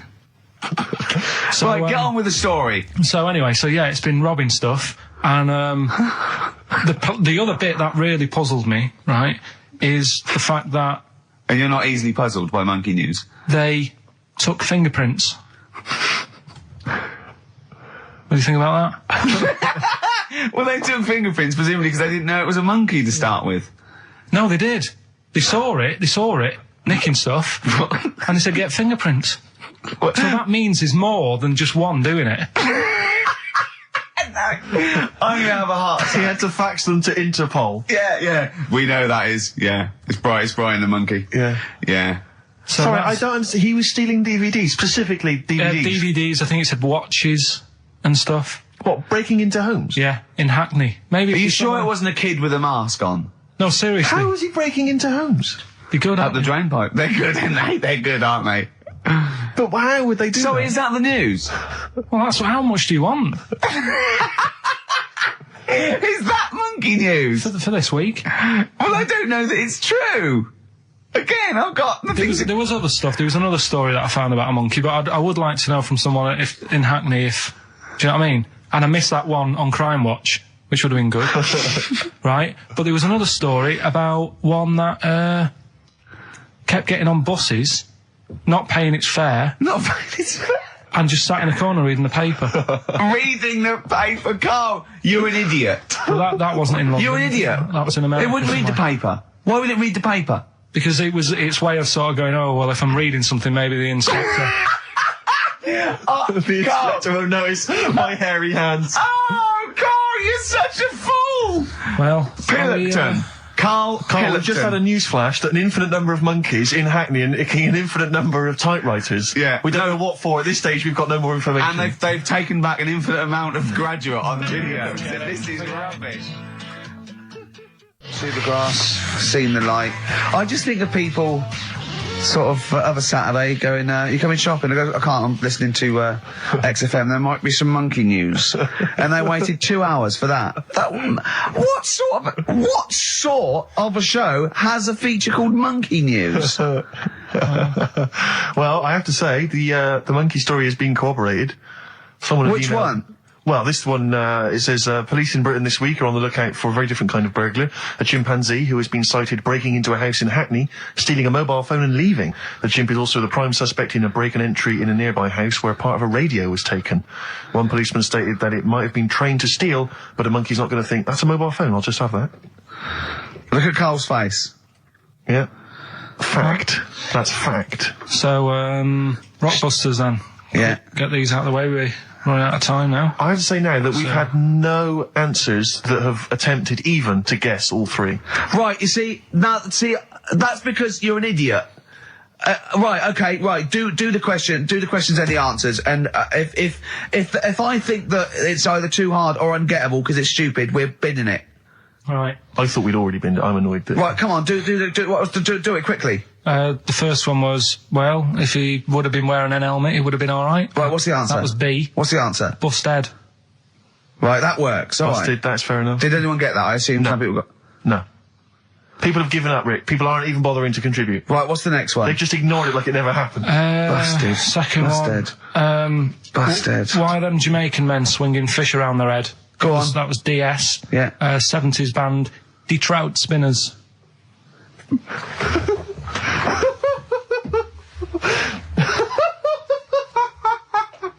The Detroit Spinners have become the Detroit Spinners. Yeah. Okay. Brilliant. And then the final bit, I play you some effects. They went like this. Let's hear them. It's terrifying, Karl. It's sinister. Well, what's happened there? What was happening? No. What's the answer? That was born slippy. The woman was having a baby. The doctor tried to grab it. It fell onto the floor. That's in your head, Karl. That's just a load of screams. That's and in noise. your head. Oh. Do you know what? I haven't even got onto Born Slippy. I'm still on the trout spinners. Well, let's put a song. That's it. I don't know what to say. A song for the ladies, surely. Did anyone get any of those? Let's end with Nick Drake and the Beautiful Riverman, and we'll see you next week. And hopefully, Born Blockbusters Slippy will be did trout spinners. ditched. the trout spinners. Well, don't keep saying. What? Ricky and Steve are here. Karl Pilkington is away today, so Mr. Ian Cantfield. Stop it! This is my signing off link. Right, look, I'm running into your show now and it's your fault. Mr. Ian Cantfield's with Ricky and Steve today. Jimmy Carr's on X-List duty tomorrow. If you didn't get a request in, I'll see you 10 o'clock next Saturday. Merry Christmas. Comfort and Sound by Feeder on XFM 104.9. I'm Ricky Gervais. With me, Stephen Merchant. Hello there. But no Karl Pilkington. No Karl. He's in Lanzarote. Lanzarote, But as we we have speak. got a very, very special stand-in. It's Camfield. Say hello. I'm so excited to be here. It's Yeah. been, the things I've learned in the last 10 minutes before we've even gone on air. Like, you Yeah. don't have a theme tune. I don't have a theme No. tune. I don't wear headphones. Exactly. Ian wears headphones with a preamp. He's got 3 midgets just brought in his back line. Yeah. Right? They're called Dog, Mongo and Blitzkrieg. Look, Blitzkrieg is up there, like, eating a banana. Yeah. He is the king of rock, the new king of rock. Well, the prince, he's the prince of rock. Obviously, Vance is the king of rock. But we'll be doing that, we're working out who. Over this, and by the way, Camfield, I don't want the Ian Camfield that does XFM and going, and there's fast approaching 1:23, here's Ash. I want the Camfield that goes, I snorted ants with Lemmy. Okay? So, we want the real Camfield. All right. I bought in Metal Christmas. Is that all right? Yeah. That's my only request from this show, that we do play Paul Di'Anno's version of Santa Claus is Coming to Town. The rest of That'll it's be over up to you. Yeah, we're going to play some Christmas tunes. We're going to play some, our favourite hits of the year. But mainly, this is the rock programme. This is the rock programme. What worries me, Rick, is there's a lot of people who listen to our show and they're not regular XFM listeners. They just kind of crawl They're out not of their regular morphine people. stupor on a Saturday afternoon, put the show on. So Yeah. they might not be familiar with Well, Ian's Ian work. Camfield is a young man. He's been in. He's about 14. He's been in radio. It's weird. He's 14, but he's been in radio for 15 and a half years. extraordinary. He was weaned on the milk of a Vance. Yeah. Right. And he's going to be the new. He's going to be the new rock god, aren't you? Well, I'm trying. Yeah. No DJ Camfield. Just go, yeah. Right? And over the 2 hours, I want to work out the 4 pillars of rock, right? I want 4 names, 4 pillars of rock, right? Huge rock pillars. And then I want the king who stands astride them like the archangel of metal. So we'll be asking Ian, every few minutes we'll be asking, right, who's your first pillar of rock? And then, keeping the one that stands astride them. Okay? And how many do we need? Well, we need 5 names then, don't we? The 4 pillars of rock and who stands astride them. Right, Okay. Like the Overlord with these Axe Attack albums. Yeah. Yeah. This is Oasis. Christmas. Oasis doing their version of Merry Christmas, everyone. It's Christmas. It seems only appropriate that we play the occasional Christmas tune. There aren't many decent ones. We will be playing the greatest, not just Christmas, one of the greatest songs of all time, but certainly the greatest Christmas tune of all time, Fairy Tale in New York. Is that going to be the version done by what's his name out of Boyzone? Has he done one? Yeah. Who's Because he's what- lived the hard rock and roll life. Who? Just like What's his Miguel. name? What is his name? Ronan Keating? Yeah. He wasn't bad on Room 101, actually. I think he's lightened up a little bit. Good luck to him. Yeah. Yeah, I No, do as well.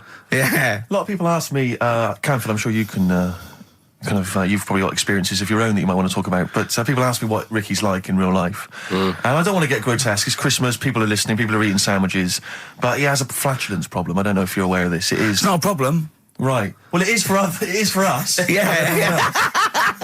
You may not. Yeah. I think the No. problem with Ricky is Ricky hates to miss out on anything. He's terrified that there's going to be something going on that he's missing out on, a conversation, a joke, someone falling over, And so he daren't spend any time in the lavatory because it's too any period of time he spends in there, he could be missing out on some fun.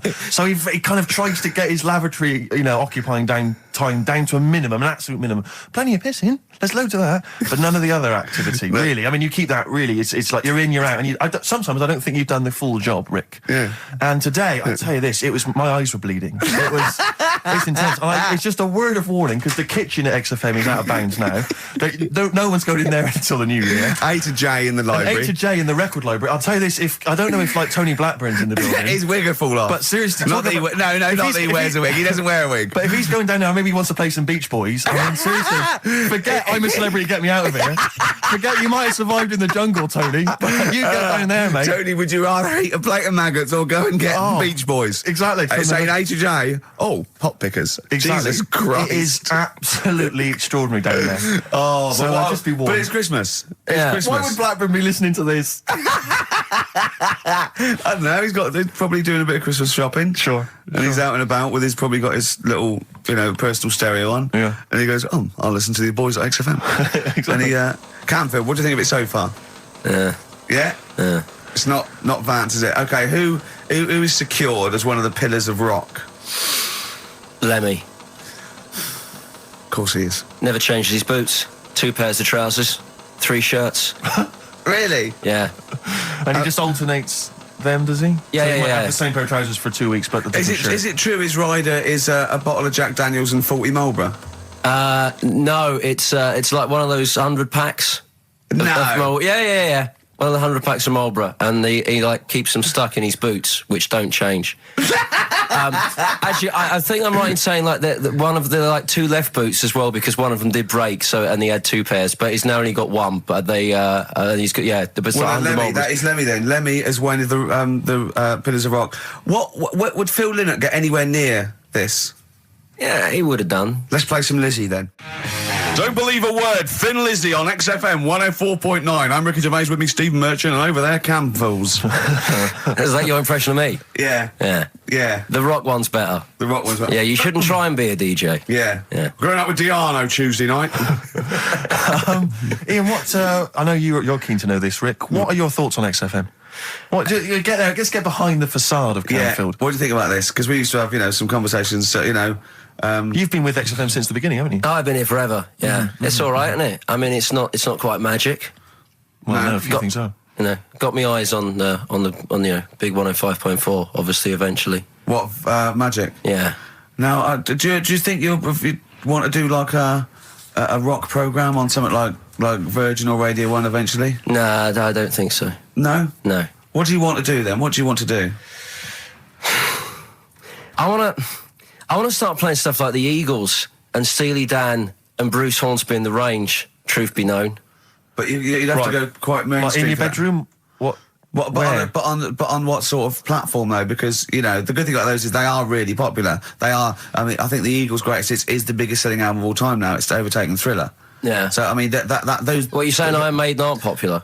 Like what I play now? Are actually popular, but they've got a very Slipknot, tight fan Fear base. Factory. I mean, Iron Maiden can go to #1 with just their fans buying it and then slip away again, can't they? Yeah. But everyone sort of likes the Eagles, don't they? Yeah. I mean, I think still. So you could get on sort of like Radio 2 maybe, the rock program on Radio 2. Who does it at the moment? Is there one? No, there's not one. I should do a demo maybe. Okay, well let's I love the way we're talking about my career and other radio stations I could work for. Do you know something I don't? No, I'm just saying that this is place going, is not. It's going on the tube, isn't it? It's going on the tube. I mean, you're going to be like. I mean, you'd abandon the sinking ship, wouldn't you? You wouldn't hang around, would you? You wouldn't fiddle as Rome Byrne. I mean, we got a couple of pies cooking in the States, so we're not going to be here to keep it afloat. No, the weekends. We want to take the good guys with us, right? So when this crumbles and they make it into a car park for Capital, I want to see you on Radio 2 Friday nights 10 till 12, pure rock. Exactly. Do you know what I mean? Absolutely. Right. Well, that's the pitch, isn't it? Friday nights 10 to 12, pure rock. Okay. If anyone's listening to the BBC, it's Canfield. He is the new Vance. Molten Metal, maybe. Molten Metal. That's good. My only concern with TV work for Ian is he doesn't look like the obvious rocker.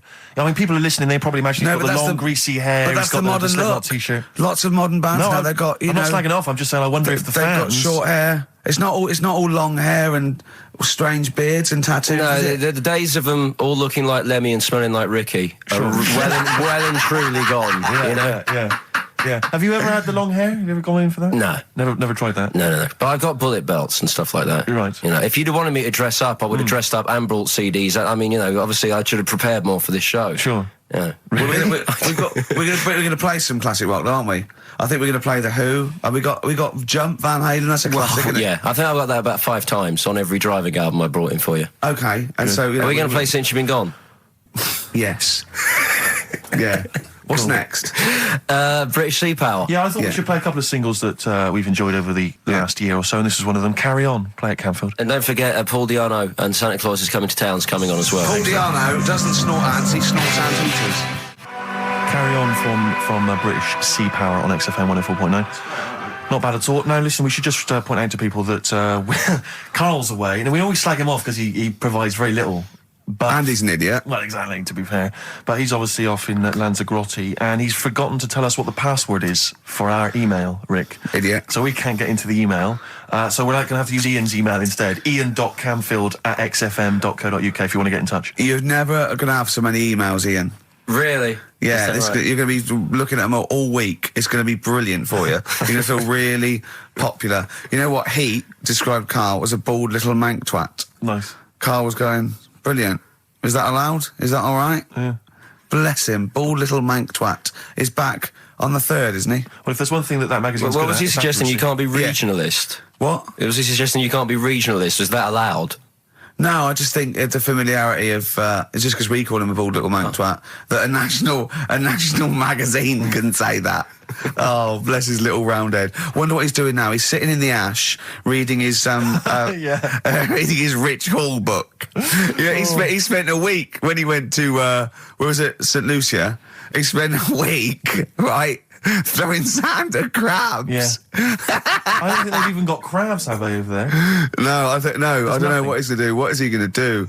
Suzanne, what is she going to do? He's going to be whinging. But it's sort of like, Karl must be like, kid, you must like sit him in front of a video while you go and make the dinner or something. Yeah. It must be a nightmare taking a pet.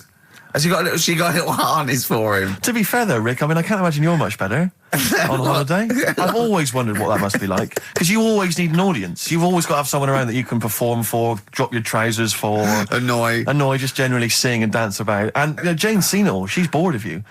So what, do you just do this to other people on the beach? Holiday makers, it is me. You can't believe your luck, Ricky Gervais.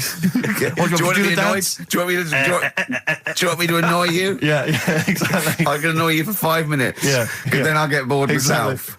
I'll tell you what, I want some ads, and after that, the fairy tale in New York. Oh. The Pokes, featuring Kirsty McCall, and a fairy tale of New York. Brilliant. On XFM 104.9. That's the song I think that single-handedly keeps Shane McGowan in gin for another year. It must do Just well, about though. keeps- but I'm sure it does. I absolutely love it. I still love it. I saw it on Top of the Pops too, and it's just brilliant. I mean, he wasn't great at miming, but it didn't bother me. Sure. It was miming to a different song, probably. Yeah, in his head, it was great. Had a little visit in the week, Rick. I think Go you on. missed out. A little Christmas visit from, I know he's a friend of yours. He's a friend of anyone. He's a friend of the nation. Go on. TV illusionist Darren Brown. Oh yeah, Yeah, he's bought a new pad. yeah, And he just came around to tell me about it. yeah. And it's interesting because... Somewhere to keep his guns. Exactly. And he... I can never know kind of how much, he's just playing with your mind, experimenting. But he was telling me about the place, and You apparently... say he loves you. he's got a B-day in Yeah. the house. Now, we were discussing B-days because... Never understood that. I've never got my head around it. To this He's day... not I've- meant to. Well, no. But I've never... I don't think I've ever met anyone who's used a B-day. Oh, Darren Brown does. He's known as the cleanest arse in Modern Magic. Yeah. Shiny arse, they call him. But we were chatting about it, I don't really know, to be truthful, I don't really know how you use them. I don't Well, know. I assume you just sort of go over it and let... But do you face the wall with your knees on the tiles, or do you face away from the wall? No, it's sort of like you just... I don't... And no. it's got the little Do you nozzle. sit on it, or do you sort of hover above it? Do you I hover feel- over it and just splash things onto them? No, it's a little jet, isn't it? It does it for you, doesn't But it? is there a jet? This is what I'm wondering. Is there a jet of water that it's goes up the crap? It's like it's a drinking fountain That's you used just to what have I'm in school. thinking, yeah. Which I remember Mr. Mellows used to embarrass himself every time. I go, no, he's in the middle of Lego, Mr. Mellows. Yeah. It's not a B day. We're not at your French, cottage again. Yeah. I don't. B day sounds French. French. I'm assuming it's French. After, they're probably so embarrassed about just like squatting over a hole. Yeah. They go, well, at least we can clean it. Are they? Because I haven't been to France for years, but are they still persevering with the public toilets? Which is just a hole in the ground? I mean, I think they have got. Has a single Frenchman travelled anywhere else in the world? Yeah, and seen that now this you can is uncomfortable. I know, my trousers go down to Delhi, and I think there's proper decent porcelain. I know, I can't believe it. I think they have got the flush ones now, mainly for the tourists. Sure, yeah. But I've never really understood that. But it's not. You don't go in. It's not like because they're literally crapping into an open sewer, aren't they? That's the French approach to the public lavatory. Do they have the bidet next to the hole? No, the toilet is a toilet, isn't it? Right. But it's just like.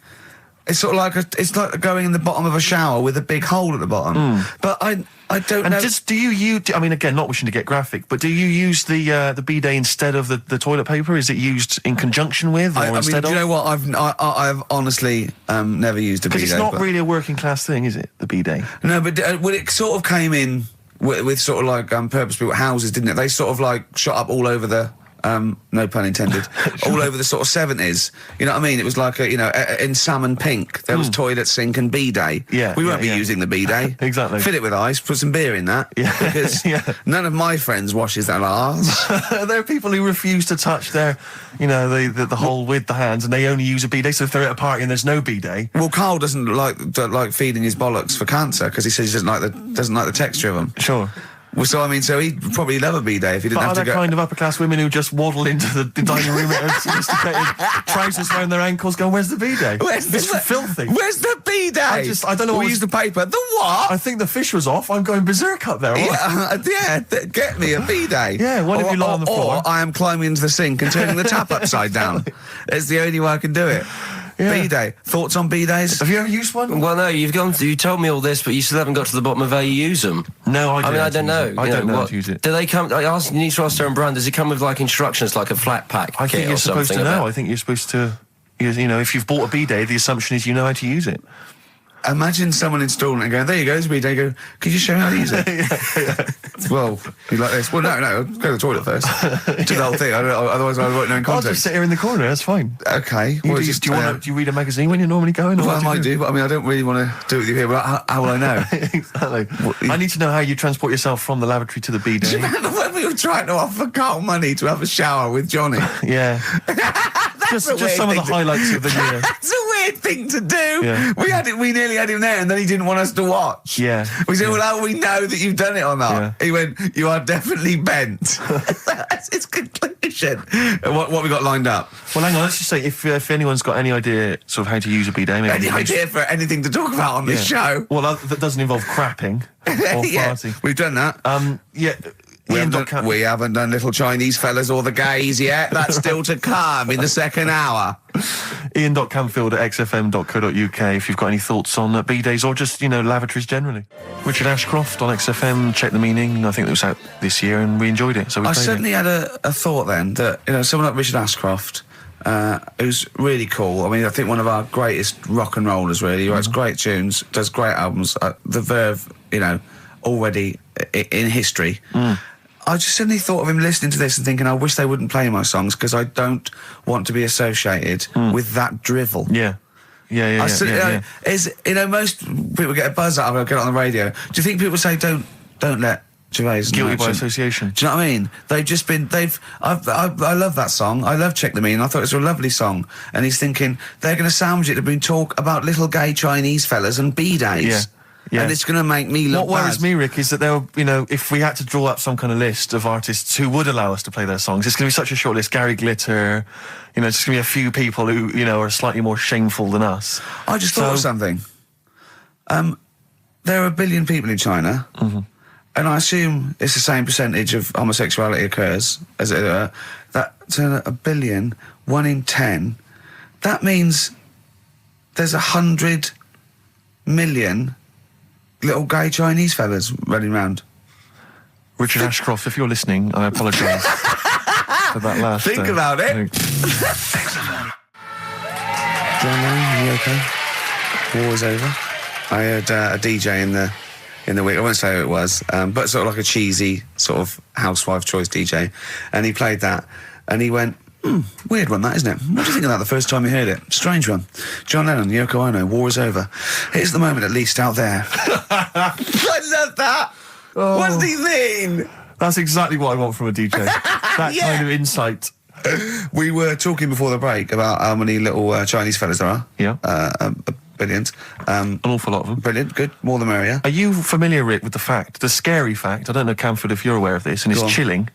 I don't know where I've heard this from, but apparently, and this is kind of legend, I didn't just make this up, this is well known, that if all the Chinese people in China, right, no, come on, if they all jumped up and down at the same time, apparently, this is what they say, apparently it would cause a tidal wave that would wipe out America. that would destroy America. I love the idea of coordinating that. Brilliant. Well, I like the idea, firstly, they don't need weapons of mass destruction, they don't need nuclear weapons, because No. they got that threat They can't have constantly. on that. You can't count No. a tidal wave as a weapon of mass destruction. jumping. Tony Blair could send in sort of people, UN people going, look out for anyone jumping. Exactly. Because all they need is an immense sort of skipping rope. Oh yeah, once a little fella in Japan holding Yeah, one end, exactly. little fella in Russia holding the other, Exactly, yeah. and they go on your marks. You'd have a lot of coordination over that one little. Maybe like someone It like would be Mr. Motivator, kind of coordinating it all from the Yeah, top of the yeah, wall, sort of yeah. looking down. The It's Chinese got- equivalent. Yeah. That's right. Yeah. That would be Because I think that's why they built the wall. I think that's why they built the To Great jump Wall. off the wall. Exactly. They just climb on that wall. That's the way it's there. That's the threat. and that's why America started the space race, Yeah. because you can see it from space. Exactly. So they go. They're up there monitoring This is constantly. Eagle to Houston. There's lots of little Chinese fellas about to jump. Yeah. This is Houston. Are they wearing them? We just need to confirm they're Chinese. Are they wearing those?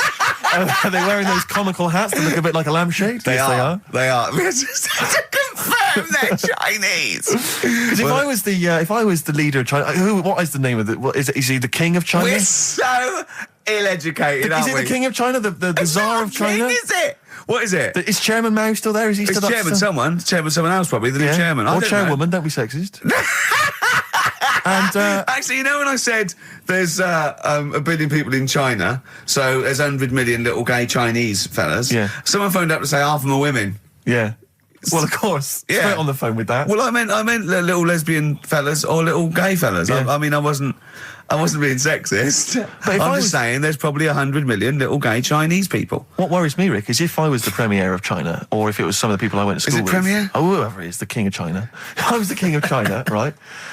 Isn't he the king of China and king and I? Or is that he's somewhere else, isn't he? That's Siam, isn't it? I don't know. We're Is that not, rubbish, aren't we? is that not in China? We're not. Where's not, Siam then? We're not. It's Ceylon now, isn't it? I don't know. Or was that? Oh my God! Someone educated listening must be tearing their hair Yeah, out screaming listening at to three buffoons But listen, in a room. if I was the king of China, let's assume it's the king of China. Okay, yeah, you'd be tall.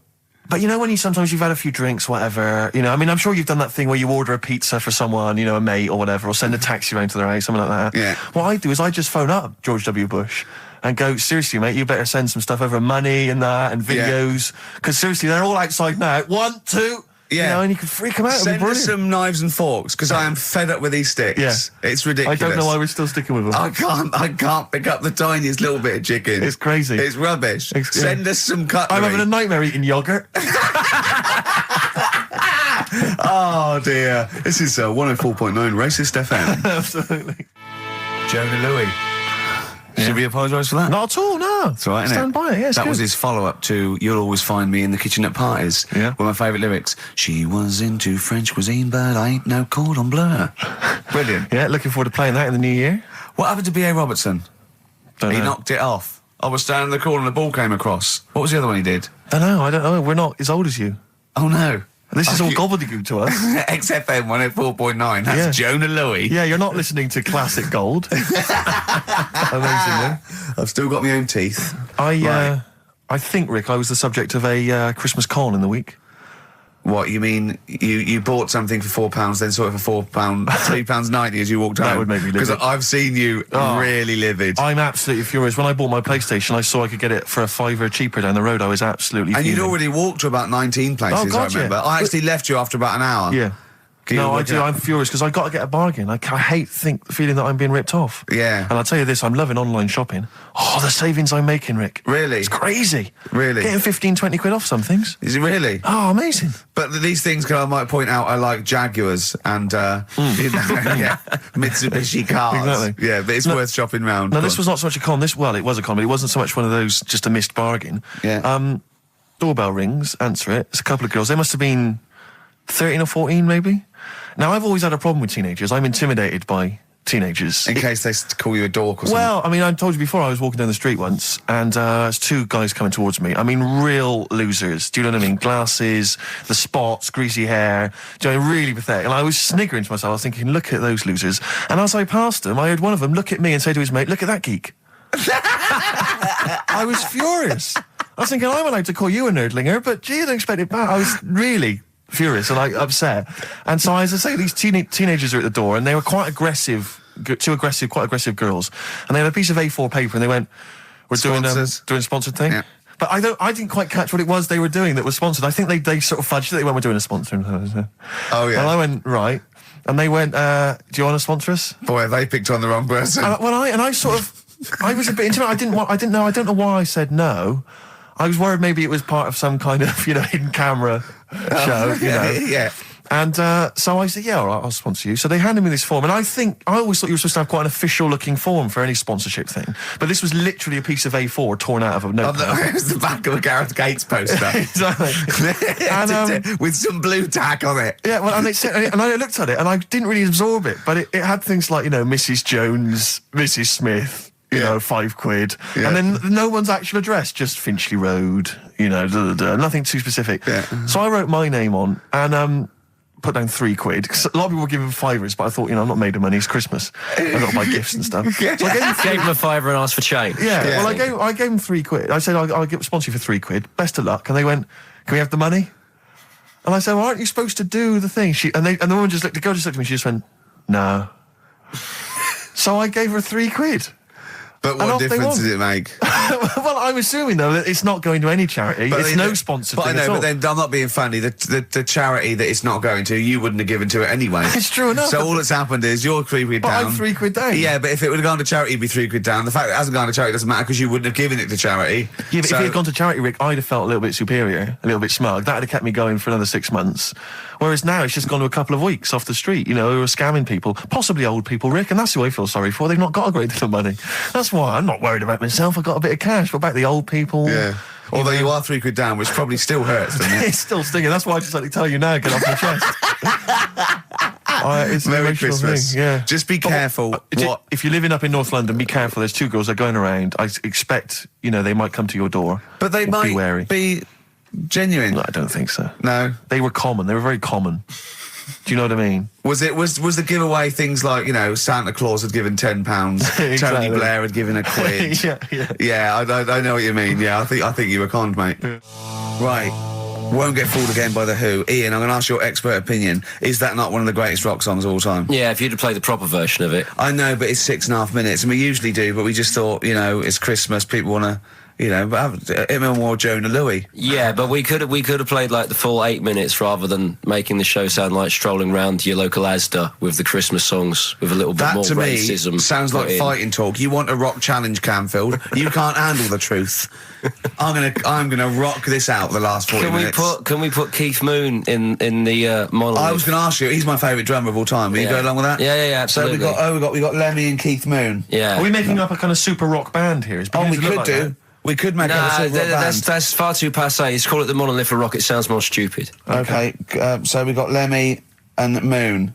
Yeah. We need 3 more. So we need two more pillars of rock, and then one to stand astride it, like the metal angel of death. Now, Ian, you've hung out with some of the big rock names, haven't you?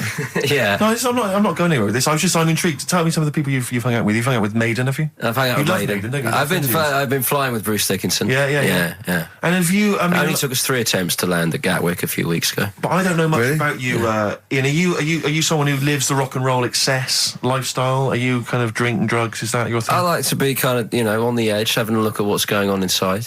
Right. I don't quite know what that means. Well, It's the way they talk, Steve. Well, I mean, because some of those rockers, they're hard-living boys. Can you keep up with them? Do you up till 4 a.m? 4 a.m? Yeah. 4 in which Hey, morning? Daddy-o, man. We're going out about 4 a.m. Karl reckons the gays go out late. Yeah. His favourite song is The Killing of Georgie, right? And he went, yeah, but would it have happened if he'd have been, going out a bit earlier? Yeah. Well, no, fair point. Yeah. Is that song time specific then? No, but he reckons he probably got because he was out late. Oh, right, okay. He said there's one that works here. Sometimes he doesn't go out till midnight. But, I imagine you a little bit like that little boy in the film Almost Famous. When you're on tour with the rock legends, do you know what I mean? You're like, the little kid there. Maybe the doors are being closed in your face, are they? As they go berserk. Yeah, when I started, but now, I insist I have. He was one of theirs. Yeah, access all areas laminate. I can enter venues now with a big bottle of Jack Daniels. I don't get stopped. Yeah. Really? But seriously, have you, without naming names, obviously, what excess have you seen? Have you witnessed anything? Or have people calmed down now? Are these rockers clean living now? Depends who you're talking about. Sure. Yeah. Is there anything going on like the days of Ozzy and Motley Crue? I haven't seen. I haven't seen any red snappers like with Jimmy Page. Do you know that story? I can't talk about it. Then forget about that. Yeah. Oh, is it disgusting? Yeah, well, yeah. But is it worse than talking about B-days and Ricky's farts? Kind of. Right, okay. Yeah. Yeah. Yeah, I know. You wouldn't want the instruction manual as to what happened with the red snapper like you do with the B-days. Sure. God. But don't, as I say, don't name names. Obviously, there's a sort of client, doctor confidentiality or whatever that you... Yeah, well, I saw... We know there's no one listening. Yeah. So it won't go further than this studio. I saw a member of a very big band play the Astoria recently, and they turned up at the Astoria about 15 minutes before they were going on stage, right? And someone said to them, "Is it good to be playing the Astoria?" To which he turned around and went, "Oh, right, are we in London?" Really? Oh, dear. And this person then... It wasn't Daniel O'Donnell, was it? I can only think of the Libertines. No, that's not a very big, huge band, is it? No, bigger than that. Okay. Yeah. Okay. What other rock and roll excess do you want? Oh, I was told once that if you stay up for 2 days, the best thing to do is eat some yogurt. This is just like we're going to having tips now. Sure. Yeah, So if that's apparently the best thing at the end of the excess, you need some yogurt. So always keep some in the fridge. Yeah. And chopsticks are no good. No, Yeah, so don't, whatever you do, don't go on a bender in China, because otherwise you'll be screwed, right? No, there's no benders in China. Oh, there are. There's about 100 million. Yeah. Another tune that I enjoyed this year, Rick. I don't know what your thoughts are on it. I'm fascinated to find out. Loving it. Jay-Z and Farrell and Frontin. What do you think, Canfield? Darkness #1? Yeah, well, they cheated, didn't they? Because they went and did their signing at HMV yesterday, so they could get in like an hour of extra sales. Why is Just that so cheating, though? Well, I don't know. Well, I suppose Gary Jules could have turned up at Virgin down the road, couldn't he? And Yeah. Okay, well, then in that case, they're going... deserves to be sort of #1, because at least it's potentially a sort of evergreen, sort of Slade type classic, and they are the biggest sort of band around at the moment. Canfield, what are your thoughts? You love rock. What do you make of The Darkness? It's all right. They've been around for a while now. Sure. Another year, maybe. But they're all the ingredients of everything you like, I imagine. They've got a bit of glam, they've got a bit of Queen, they've got a bit of AC/DC. It's all in there. You've got a bit of Bruce Forsyth. You know what I mean? He's funny. They're a good fun band, aren't they? Yeah, they're all right. they're essentially just too close to novelty.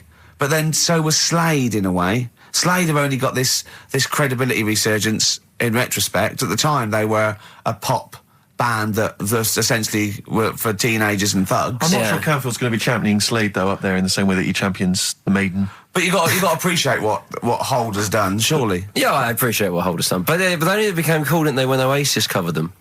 Yeah. I genuinely always liked Slade, and I've still got a soft spot for him. But The Darkness, we'll have to wait and see. At least The Darkness one is irresponsible for the kids of today, though, because the amount of spelling mistakes that Slade were responsible for at school in the 70s must be atrocious. Putting the Z's in. Rubbish. Ian, I'm going to have to ask you for our third pillar of rock before the ad break. Right, what we need... who have we got? So we've got Lemmy and Moon. Right, okay. I think we need to put in... we need a guitarist in there. We should maybe put in Keith Richards. I'm a little bit worried about the health scare, because the kind of air pollution around any venue that this band might play, with, like, Lemmy and Keith Richards there, See, I'm surprised at Keith Richards, because I would have thought it was heavy enough for you, but the Stones have done enough to get in the annals of rock. Yeah. Okay, let's play some ads. Quick question. Do you actually speak like this, Ian? What? This is your real voice. This is real voice, yeah. Yeah. It's amazing. Do your daytime sort of voice, the X-list voice. Say it's fast. It's just coming up to 2 on XFM 104.9. After the break, we've got Feeder. Say that. It's just coming up to 2 on XFM 104.9. These are the ads. XFM. The trouble with that song is don't know about it. It could sound like he's saying something to do with bell ends. Well, yeah. What? Heaven forbid. What? You think you meant that? Did he? Probably. No. That's The Darkness on XFM 104.9. Bell end. Yeah. What other rude words are there? Cock. Yeah, that is rude. Yeah. Especially at Christmas. Especially at Christmas, yeah. It's time for families. I know. Now listen, time for family. Now, Ian, Yes. who is your fourth? We need a lead singer in this mega group, the Monoliths of Rock. Who we got? Lemmy, Keith Richards. We've got Keith Richards on guitar. We've got Lemmy on bass. Yeah. We've got Keith Moon on skins. Right. Some terminology coming out there. Yeah. Who's doing the Vox? Who's given Golden Tonsils Award? Robert Plant. He's gone for Plant. He's Yeah. gone for Plant. A lot of trap names there. There is the group. The lineup is Moon, Lemmy, Richard, Plant. Okay. Now our competition, Steve. Name that group. Okay. What's the best, heaviest rock name ever? Sure. This is obviously not a name that already exists. No. Okay. My Any mate of thoughts mine yourself? came up with. I think it was Brain Hammer, which I like. Velvet Nazi 666. Sure. So we want the heaviest, most mental piece of death metal, headbanging, bleeding out your brains rock. Axe Attack. Okay. Please welcome to the stage, Christ on a bike. Please welcome to the stage. Oh, look at you. That would be great. Yeah. That would freak out the metalers. Yeah. Cheeky. Yeah. Oh, now listen. They need a manager. They need someone who could introduce them. They need someone to stand astride them. Who is the leader now? Who is the king of all that rocks? Well, it's obviously Tommy Vance, isn't it? Do you know what worries me, Rick? We've said Vance a lot today. I'm wondering if do the kids today, do they know Tommy Vance? Are they What do you think familiar of with that, him? If they don't know, they shouldn't be listening. Okay. Fair enough. So Vance is their manager. He needs to. They're on at Wembley. He's got them on at Wembley. They're the greatest rock band of all time. We need the name. Please welcome to the stage. What are they called? We'll, Phone in, email in, and the prize we're gonna get some. We'll rummage through the bins as Karl normally does. Some old tat like Karl does. We'll Some dig something VHSs, some CDs. Greatest air guitar Peter ever. Max. Yeah. Do we need to give out the numbers and Well, stuff? they can email, Don't get them can't to they? phone in. You don't want to talk to him, Ian, seriously. No, you know when what's his name says to Agent Starling as she's going to meet Hannibal, don't let him inside your head. Yeah. Don't talk to the listeners, Ian. Exactly, it's very much the same Please thing. I'm a bit concerned that my email's going to be besieged by people sending you links to how to clean out the B-Day. Well, that's all right. Of the week. But Make what's sure the most mental, head bleeding, banging brain hammer operation this band can be called? Call in. Rick, because it always amuses me. I know it's cruel to put you on the spot, but some of your former band names have always amused me. Well, the worst. The worst one. Right, I'll just leave you this. Ricky's had a number of bands over the years. What was the worst one? Ready? Get ready to play that record because I don't want any aftermath. No, hang on, before you tell me, what was the one? Because these pictures of you, like when you were New Romantic, keep on being published. That was Shauna dancing. Yeah, but someone... That's pretty bad. But someone told me, they were like, oh, ask him about when he tried to be Bon Jovi. Can you imagine such a thing? I know the name you're thinking of. Right, here we go. Play the record. Immediately I say this. Ready? For Sacred Hearts. Play a record. Blur on XFM 104.9. I forget the name of that track, but it's good. Good song. Thanks very much. Oh, good song. Yeah. Oh, right. I just thought you were complimenting giving me. his opinion. Right, Yeah. go on. The what? Are we still on the air? Yeah. What are we doing? Merry Christmas. We got someone on the line. Oh, right. He's here. Who's that? Ricky, Yeah, go on. it's Jonathan. How are you? Good. It's only TV's Jonathan Ross. Ross, turn your radio down, you idiot. I'm here. I like to. I haven't got a radio on. What are you talking about? We can hear the feedback. Well, I haven't got it. It's not my fault. It's your incompetent radio station. And also, didn't you hear? We said don't call in. We don't want to speak to the listeners. I'm not a listener. I'm a visitor to your shores. I'm special. You know that full well. I know you're special, right? Yeah, exactly. What have you got a name for the band? Yeah, you ready? Yeah. Lump.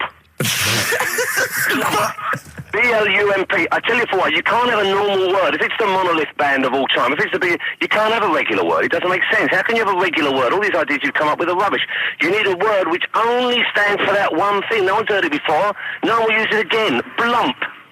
I can't help but feel that that's a more appropriate name for maybe one of Ricky's bands. Yeah. I love seeing that picture of him in that band. You see it everywhere these days. He was like a girl. He was like a little girl in a suit. It's like a little dyke at a wedding. What was that? That's got to be the kettle calling the pot black, surely. Yeah, I've always looked nothing but 100% heterosexual. We're not sure about. There's not anything wrong with it. I know that, but look at you. I actually had to get that in. There's not anything wrong with it. I'm Jonathan Ross. Oh dear. I was thinking the other day, right? Oh, yeah? The Comedy Awards. Yes, sir. You didn't half say some awful things about poor celebrities, poor has-been celebrities with coke addictions and fat lips and faces that where surgery's gone wrong and everything. And when they're on the show, they're going, "Oh, you look lovely." Yeah, oh, I'm nice to them. Well, I'm nice to them to their face, but obviously when I'm not with them, I like to let my true feelings be known. What's wrong with that? That's how everyone. Well, I'll tell you what, you can get anything off your chest you want on this show. Any celebrities you want to talk about? There's no one listening. Yeah, it's just between me and you. A lot of people listen. They listen to my show, and after they've had a few hours of good laughs, they like something bland to just cool them down afterwards. So they flip over. We know this happens. Did you mention my DVD on your radio show? You know what? I forgot to. Mention it. Christ! I meant to mention by the office, but I forgot to mention it. And then I thought afterwards, it's not like he needs the cash, is it? It's not like he needs it. It's not like it is, but he's probably earned more money in a short space. You're like a lottery winner, and you've got about as much taste. You're like one of those burglars who's won the lottery. I am. I'm dressed like an Albanian window cleaner at the moment. Burglar from Reading who won the lottery, and now he's fritting it away on what? I do feel sorry for my neighbours. I've moved into a really nice place. I feel like it's the hillbillies. No, it's nice he's moved in though, because it's nice. He's given them something to sort of talk about behind your back. You've united the whole block. Right, go and play with some Japanese wind-up toys now. I'm going home to play Mario Double Dash with my son. It's going to be a good afternoon. I phoned you once after I finished my show. It's about 5 minutes past 3. Yeah. And I don't mind if I said, how you doing? You went, it's brilliant. You said, this is what you said. You went, everyone's out. Jane's taking the kids out. I've already masturbated twice, and I'm playing with a new Japanese toy. I'm masturbating now.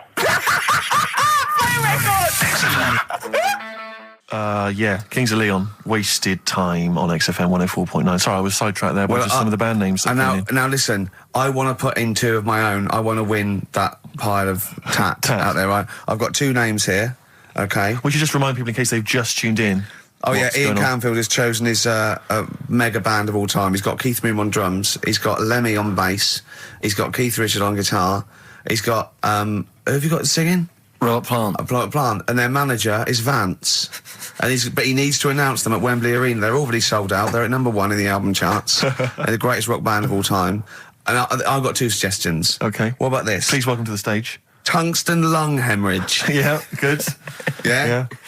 Please welcome to the stage. God dildo. God dildo, interesting. Nice juxtaposition there of God, the almighty creator, and a dildo. Nice use of some contrasting imagery there. Yeah. Powerful and topical. Tungsten lung hemorrhage. Yeah. We've had a couple also on the email. People didn't really include their names, but who cares? Please welcome to the stage, Balls of Steel. Balls of Steel, yeah. And we've had like Brain Hammer. Yeah. Brain Hammer's good. I Lots like of Brain Hammer. brain-related stuff. Quite liking the idea of tumour fish. Tuna fish, I like. Tuna fish is very good. I like tuna fish. I just wonder if there's one more contender. I don't know who this was, Ian, that phoned in with it, but possibly it's topical. Deathly Hem. Yeah. Deathly Hem. It's brilliant. Oh, it's Deathly Hem. Please welcome to the stage, Deathly Hem. It's Deathly Hem. Who's that? We've got to give it to I don't know who that was. Oh, but, well, if you came up with Deathly Hem, email again. Deathly Hem. It's the greatest name for the greatest rock band of all time. Will you please welcome to the stage, Deathly Hem?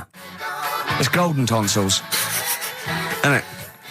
I was going to go see him once at the Camden Underworld about a year ago, and they had this sign up, right, saying that Graham Bonnet, who sung that song, had cancelled, right, and it said, God willing, he'll be performing tomorrow. And just in case you thought he'd cancelled because maybe no one bought any tickets, the doctor's certificate was beneath the cancellation sign. Brilliant. Well, we've sung that a couple of times drunk, haven't we, Ian? Oh, but, At the top of our voice. We have done it. It is the best ever. Yeah, it is. Ben has won whatever you're giving away. Yeah, Ben a big came pile up with of crap that we find. Yeah, Deathly Hem. Yeah. I mean, if you are in a rock band, you're looking for a name, and you think you deserve that name, then, you know, write to us. We want to know that you're really heavy, and Ian Canfield would officially hand over the deeds of the name Bethlehem. Deathlyhem? Bethlehem, yeah. Bethlehem. They only play at Christmas. You only play, like, big venues at Christmas, and it's all things about, like, fighting, like, good versus evil, and God versus the devil, and you got to write songs like that, yeah. Deathlyhem on XFM 104.9. Perhaps that the debut should certainly be a concept album based on the Nativity play. Yeah, Brilliant. Nativity, yeah, Or that'd be just good. the whole kind of Old Testament in kind of rock form. Yeah. With, like, it'd be extraordinary. It's the battle for humanity. Yeah. It's called Humanity Manatee, and it's a fight in the ocean of hell. Yes. Sure. Yeah. Sure. Yeah. I'd like to see a serpent. Maybe pictured There'd be a somewhere. serpent, in isn't it? I It's hope track there's a four. serpent. Track four. Yeah. I think we should give massive props and suitable regards to Ian Canfield. He's come in, he's pressed the buttons. He stood in for an idiot brilliantly. He has stood in for the retarded. It's a shame fool. that you've not displayed some of the usual incompetence that we've come to love and expect from Karl. It's a shame. Okay, well, You are the greatest DJ in the world, though. The way you sort of like drop Press these buttons. But you know. Every time I've pressed a button off air, Ricky's been going, "Oh, what great DJ!" It's great, because he ends it. It's just brilliant. I mean, we're lucky if we can talk with the mic on. That's the title, not talk over a record. We did some great links during the ads. Yeah, and of course, Jonathan Ross masturbating live on air. Just looking back at some of the highlights of You this don't get that show. on Capital Gold, do you? Like Tony Blackburn getting a call from Fluff Freeman going, "All right, mate, I'm knocking one out." Yeah. Well, have a lovely Christmas. Have a bloody great Christmas. Have mate. a bloody great Christmas. It's the best of next week. Yep. The best of the last few weeks with some tat, you know, Carl's put together. We're Look back in forward to that. January. We're playing some of our favourite songs of the year. I'm looking forward to seeing Pilker's tan and Pilker's pictures back, from his holiday. covered in ash from the beach. Yeah. And we're back on the 3rd, I believe. But Ian, do you want to introduce one? This is Ian's choice for today. Yeah. We'll see you next week in spirit, and then we're back on the 3rd with Pilkers. Over to you, Kampf. Enough of Jonah Louis. This is Paul Di'Anno, ex of Iron Maiden, doing Santa Claus is Coming to Town. 104.9 XFM, Ricky Gervais, Steve Merchant, Karl Pilkington's pressing the buttons. We're playing some great moments from the last 3 weeks. And some great records, Steve, from the last 2 weeks. That's true enough. Yeah. We're not actually here today. What are you up to today, Rick? It's 8 hours earlier, so this is about 2 o'clock probably. Mm-hmm. So it's about 6 o'clock in the morning. I'm still in bed, mate. I'm asleep in my hotel room. Now, where are you? We're in LA. Los Angeles. Yeah. City of Angels. Rick. Yeah. City of Angels. Yeah, and so that's what we do. We're doing stuff like that. That's why we're not here. We're not here next week either. So next week is the best of this week. All right, so here's the first bit.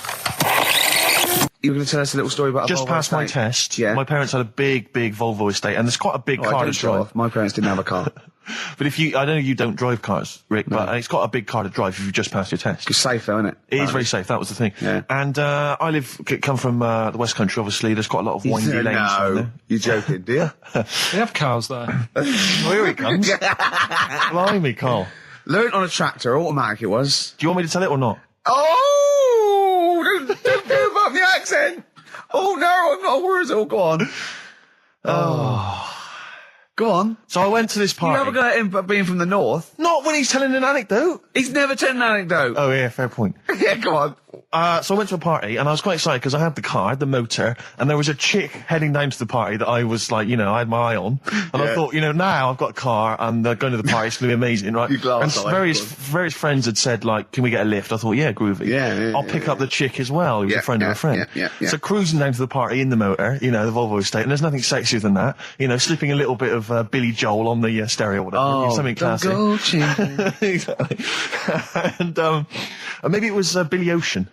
I think I Oh. maybe had it was quite a Billy. Maybe it Billy was face. get out of my dreams, get into my car. Ideally. Yeah. So I get to the party, and inevitably it was one of those house parties where the chick that I had my eye on, she kind of was chatting to other guys, and she wasn't really paying attention to me, and I was sort of... Playing hard to get, was she again? Same old story. Oh, they make me They know laugh. how to tease, don't they, the make me ladies? laugh. Who are they kidding? So I'd follow her like a dog, from room to room. Yeah. And watch her Quite while... literally, sometimes he was barking. Yeah. Go on. And while, just watch her while she talked to other blokes. And then, obviously because I was driving, I wasn't drinking, so I was not really enjoying myself. And then somebody said, should we go and pick up Vera? And I thought, right, okay. And they went, Steve's got a car, let's all leap in there, we'll go pick up Vera. And this girl was like up for it as well, so I thought, brilliant, I'll be back in the car with her, away from all these lads. Yeah. One guy she had her eye on, he came as well, I was a little bit annoyed. Yeah. But anyway, he was in the car, so I'm driving down these country lanes, just driving along, and they're directing me, they're saying, go left here, go right. And then suddenly we stop, and one of them goes, just drive into that field, this pitch black field, right? And I'm sort of, well, it is my parents' car. Just drive in the field, Steve. I'm thinking, well, I don't want to, not seem like I'm a hard, cool, crazy kind of guy, because the chick's in the car. So drove the car into the field. They all leapt out, started running off into the darkness, shouting, Vera, Vera, Vera, where are you? So I'm just sort of sat there in the car waiting. Wasn't Vera Lynn, was it? Because she likes to hide in fields. Bizarrely, it wasn't. Right. It was just, I was just left in the car on my own with Billy Ocean. And suddenly, at the darkness, they come back holding a Vietnamese pot-bellied pig that they had stole from a nearby farm. Stolen. And they knew that the pig was called Vera, because someone knew the farmer or something. Anyway, so they got this pig, so now they're going, I'll put the pig in the back of the car, we'll take it back to the party, it'll be hilarious. I'm thinking, well, I'm not sure I want a pig and all its, piggy crap in the car, right, crammed in there. But they say, yeah, so obviously I'm thinking again, I don't want to look like I'm, a nerd. I'm terrified of that, Rick, ever happened. Yeah. So, yeah. So you go, hey, bring the pig into the car. Exactly. I'm no exactly, nerd. Exactly. Yeah, go on. So now we drive off again. I got this pig kind of squeaking in the back of the car. And, they say, stop again. Let's do some cow tipping. And they do that old thing, about the fact because cows sleep standing up, don't they? So you can push a cow over and stuff. Yeah. So they're having a wild time, hilarious. So this time, now we get to a sort of dead end in the road. And, they say, well, turn around, let's go back to the party. And I'm thinking, fine. Try and do a 3-point turn in this very narrow country lane, right? Get the Volvo estate wedged horizontally across the road. Can't get it out, just can't seem to sort it out. I don't know what, I'm panicking because there's a pig in the car, right? And, local disgruntled farmers, right? People drunk, partying, probably off their head on some kind of weed. Rick. Was it loads of blokes with pitchforks and flaming torches Exactly. going, burn him. He's playing with our pig. Exactly that. And so that, I was so terrified that all I could think was they're going to have to send a helicopter to lower a magnet onto the top of the car to lift the car up and put it the right way around. You used to read a lot of comics, didn't you? Yeah. So, do you know what I started doing? What? Crying. Did you really? Yeah. Why? So started crying, just very slightly, started getting upset. And the other guy that the girl fancied, he had to get into the driving seat and sort it out for me by slowly edging forward So and that's backwards. the worst bit of the whole story. Yeah, edging slowly back and forwards. He just sorted it out, just slowly worked the car back round, and then we were off. You were just gently weeping. Just gently where weeping in the back. The bloke had just taken the bird that you saw from a distance. Exactly. That was basically your wife in your head by then. Oh, yeah. Was it? I can't We were believe it. happily married with a pig for a child. Don't joke, that could happen. I know. The pigs come, if you like. Sorry? What did you say? What did you say? What did you say? When you do what, Karl? What? What did you say? No, what did you say? Because I don't want to have to go to the radio authority again. What did you say then? Just remember. We are going out live, Karl. Yeah, remember Tom Binns, right? What did you say? What I'm saying is, why were they shouting Vera? Because pigs don't come to the name, do they? Hey? I don't know the ins and outs of pig, have how to lure a pig into your trap. Can I just tell you some very, very interesting things about pigs? Please do. Right. One, everyone knows they have a corkscrew-shaped penis, right? A corkscrew-shaped penis. That's the tail, isn't it? Two, they can't look up. They can't put their head back and look up, right? Three, they can have a 30-minute orgasm. Rick, is it only pigs that have got a corkscrew-shaped penis? No, and landlords. Okay. Very handy. Here's one for you. Go on. Like insect facts and stuff. Go on. If a man was a flea... You could jump over St Paul's Cathedral. No. What? Wrong. It's gone up now. It's... the big wheel. The big wheel. It's the Millennium Wheel. Now. It's gone up now. Play a record. You're the best. Right, here's the last clues of the year. You had There's a load of letters there asking for advice. Put them on Claire's desk. Go that on, was no idea. F. That was for foreigner. For Rayner. I don't know what you mean. Claire Rayner. She took advice. She gave people advice. So that's a foreigner. That is shit. Right. I'm sorry. That might be Christmas. That is absolute A garbage. lot of people got the right answer. I know. Yeah, well, that okay, annoys me even well, more. Number The two. second one, ask your mum. Foreigner. Yeah. Foreigner. Second one, ask your mum if you should. That was S. That was Shalimar. Shalimar. Right? No, bizarrely, what was the clue there? Ask your mum if you should. No, we got a lot of people saying Smashing Pumpkins as the answer to that. But I don't know who's saying that today, Mum. Smashing Pumpkins.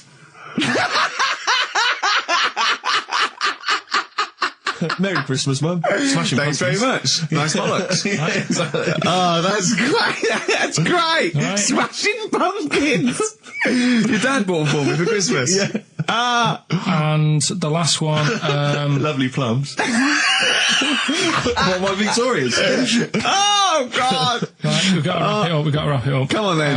A couple of people were arguing in the supermarket at the fruit and veg counter. That was B, that was banana drama. They were like having an argument. What do you mean banana drama? What, no, wait. What group is banana drama?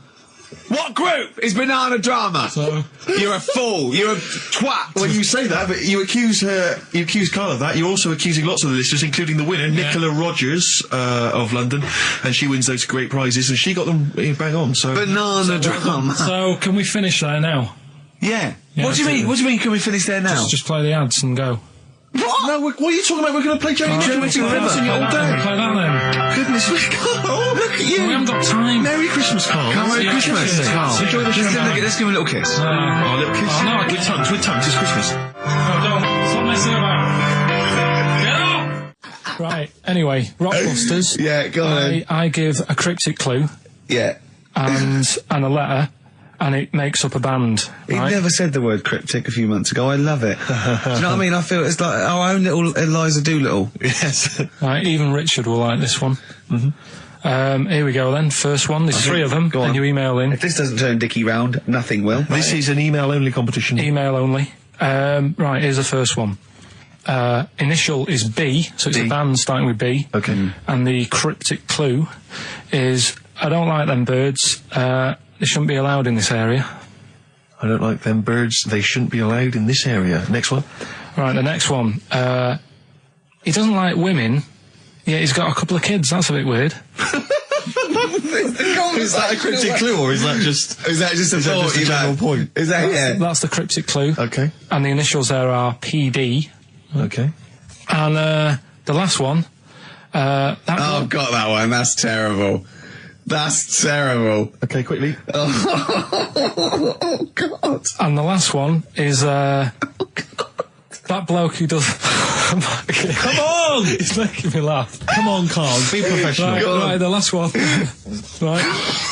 I can't do it. It's making me laugh. Oh, come on. I'll come and read them then. No, hang on. Come on, Karl. Right, here we go. They don't do this on Blockbusters on TV, do they? No, come Right. on. That bloke who does sport on telly. He's got a little kid, right? Initials DC. What? Is that, was I'm that the completely clue? confused by Was that. that the clue? Yeah, that bloke who does sport on telly. Yeah. He's got a little kid. Initials DC. Okay, is that a band? Or an artist? It's well, I'm not A gonna tell you. cheese. I'm This not is gonna a tell you. well-known sandwich. Is it? What is it? Is it a band or an Right, artist? so just quickly recap. That's, Okay. it's a Come on, Karl. Right, Come on. quick recap. The first one is B. I don't think them birds should be around in this area. Right, that's B. Right. Second one, he doesn't like women, yet he's got a few kids. It's a bit weird. That's PD. And the final one, that bloke who does sport on the telly, he's got a little kid. Right. DC.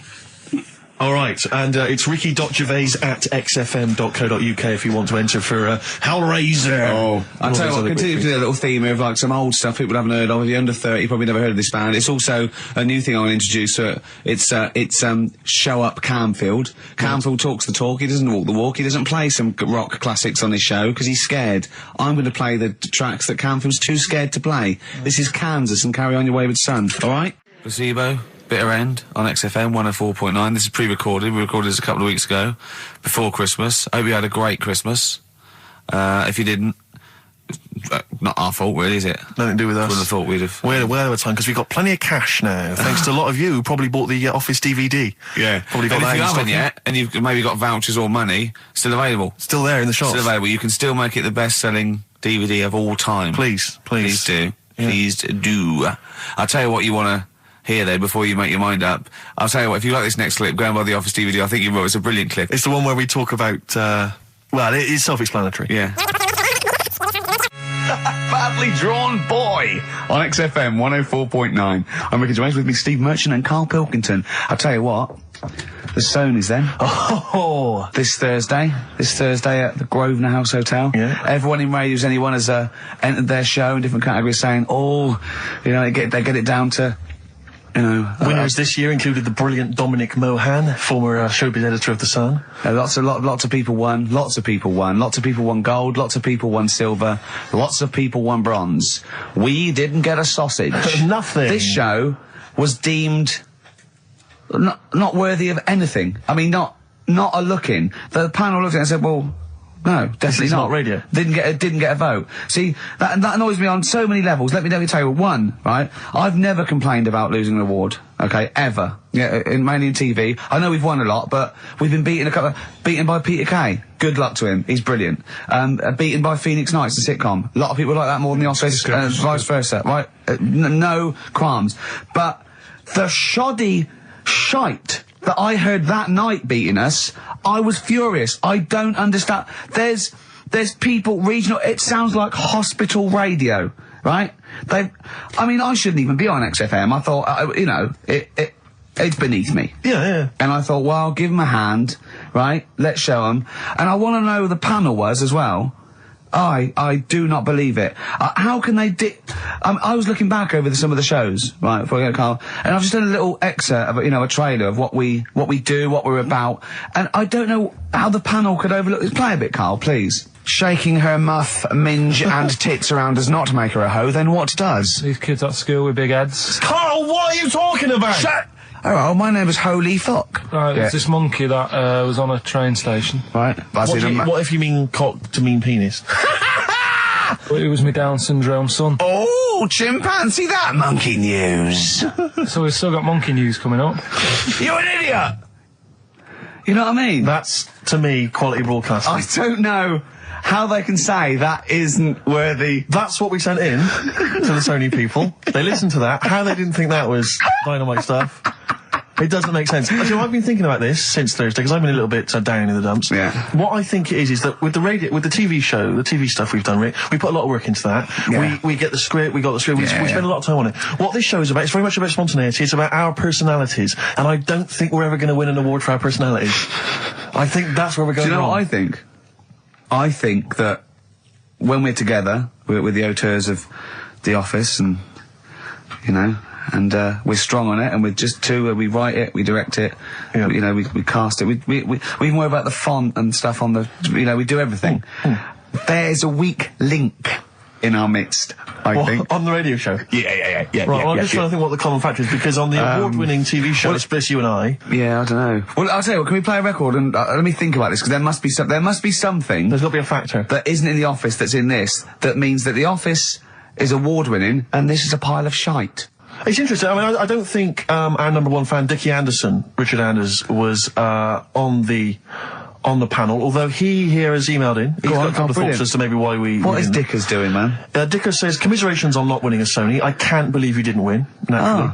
I mean, apart from your show's obvious lack of quality and effort, having a monkey for a producer, offering the biggest load of tat as competition prizes, saying hairy Chinese kid 48 times every show, Rockbusters, not bothering to turn up for weeks on end, only having 3 listeners, introducing the comedy characters Camp David, Harry Fook, which I think he spelt wrong there, Stephen Merchant. I'm not a character. Apart from insulting every race, religion and sexual orientation, bickering like schoolgirls, and We generally haven't done bringing everyone misery. yet. We have not insulted everyone yet. There's loads to go. Despite the fact you generally bring misery into the lives of anyone who listens, I thought you were surefire winners. Better luck next year. Well, I mean, a couple of constructive, criticisms there, but generally, I still can't nail it. was he on the panel? Well, I don't think so. Well, he's a fan, so. Yeah. Well, no, he's clearly a fan. I mean, Yeah. he obviously loves the show. He has hit the nail on the head. Oh. Which, Yeah. But what should we do? Should we give up or should we try harder? That's always my dilemma in life. Sure. Yeah. I mean, I've always gone for the first one. Give up. Yeah. Why bother? Yeah. If they can't see, just give us the award, and then worry about it later, and we won't let them down. Yeah. Now they've got blood on their hands. We're gonna. Yeah. What should we do? To give a couple of months notice? I think so. Okay. Well, there you go. I mean, seriously. I mean, I think. I'm being serious. I'm not being wacky now. We haven't told Andrew, but I think we've won our course with this show. Yeah. So let's. Okay, we'll give it a month, and it's because the Sonys didn't give us anything. Play a record. Yeah. There you go. You got to do a bit longer than that. No, we haven't. Got to give a month's notice. No, you got to work till about September if you're gonna. No, we haven't. No, we give a month's notice. We, whatever. Give the money back somewhere. Well, you give your money back. Yeah, I know. What are you going to spend your 80 quid on? True. A quick query for you. This is from Jay. He's got a problem here. He says, my parents won't let me ditch my studies. He's currently reading modern languages at London University. Sure. He wants to follow his dream, but his parents won't let him, of being a dancer. Carl. Worse than that, he says that they're trying to arrange a marriage to a bunch of minging daughters of people they know from good families. He doesn't know what to do, so he's got the arranged marriage coming along, and he's also got, he basically wants to be a dancer. His parents are forcing him into something more practical. Well, the first thing, right, I don't think Live your dreams? The arranged marriage thing is such a bad idea. Okay. Because I think too many people go on looks. Right. And then you soon get bored of that, and you find out the person who you're knocking about with, it's actually not your type. Right. Why don't you arrange marriages for people? Well, I'm just saying, right, so I'd say, Jay, go along with that. I wouldn't worry about it. Okay. I mean, if they're really ugly, then, don't go along with it. But if they're half bad, put up with it. That's all right. The dancing. Brilliant. Right? That's that solved. Brilliant. I wanted to be a dancer. After I did the boxing, right, I joined a dancing thing just near Man United's ground, right, called Twiggy's. Went along, I wanted to learn some moves. How old were you? Well, it was when Michael Jackson was like pretty big, so about 83, 84, 85, something like that, around there. Wanted to do it. When I went, it was shut and it had become like a warehouse for toilet rolls. So in a way, I wonder what would have happened. Sorry. How is that an anecdote about you going through dancing? You've told me before you did boxing for a while, you did dancing for a while. You had the true fight in the boxing. You didn't even get in the. That's not an. Imagine if that was a film. This is a boy's dreams of becoming a dancer. Oh, it's shut. Next on. I mean, how is that a story? Yeah, that was Billy Elliot. Do you think it would have won quite as many awards? Yeah, brilliant. Footloose. All right, I'm fed up. They banned it. Let's go. Oh, it's shut. Flash dance. First, there was. It's a warehouse. Never mind. I'm just saying, you'll find something else. I think I got a go-kart after that. I bought a motorised go-kart and kept myself busy with that. So. There's always other Just things. think, Alan Bennett has to sit down and really sweat over his stories. Yeah. He just opens his mouth. You are a living Alan Bennett character. So that's solved. Well, Jay, don't worry about that. There's no emotional problems I can foresee if you follow that advice. So the advice there is do an arranged marriage. If she's not ugly. minging, she's not completely minging. Yeah. And don't worry about dancing. Get a go-kart. Cheers. Great. Something else we're giving away. The Shining. It's more throwing away, isn't it? Once again, is it on video? Once again, it's on VHS. Just because you buy it out of your own money, Carl, stop being so mean. And I want to watch it tonight because it's one of those films that. So you're going to watch this video and then you're going to send it to someone as a prize. Yeah, it's one of them films that. Sorry, what you just said yes to that without blinking. Oh yeah. You don't think, Les Dennis doesn't have a quick go in the car on Family Fortune before he gives it away? It costs Jim Bowen has $5.99. a go at those his and her towel racks. It costs $5.99, Carl. Okay, this is Karl in the classic The Shining. And what's the question? Well, we might ask that afterwards. Okay, then.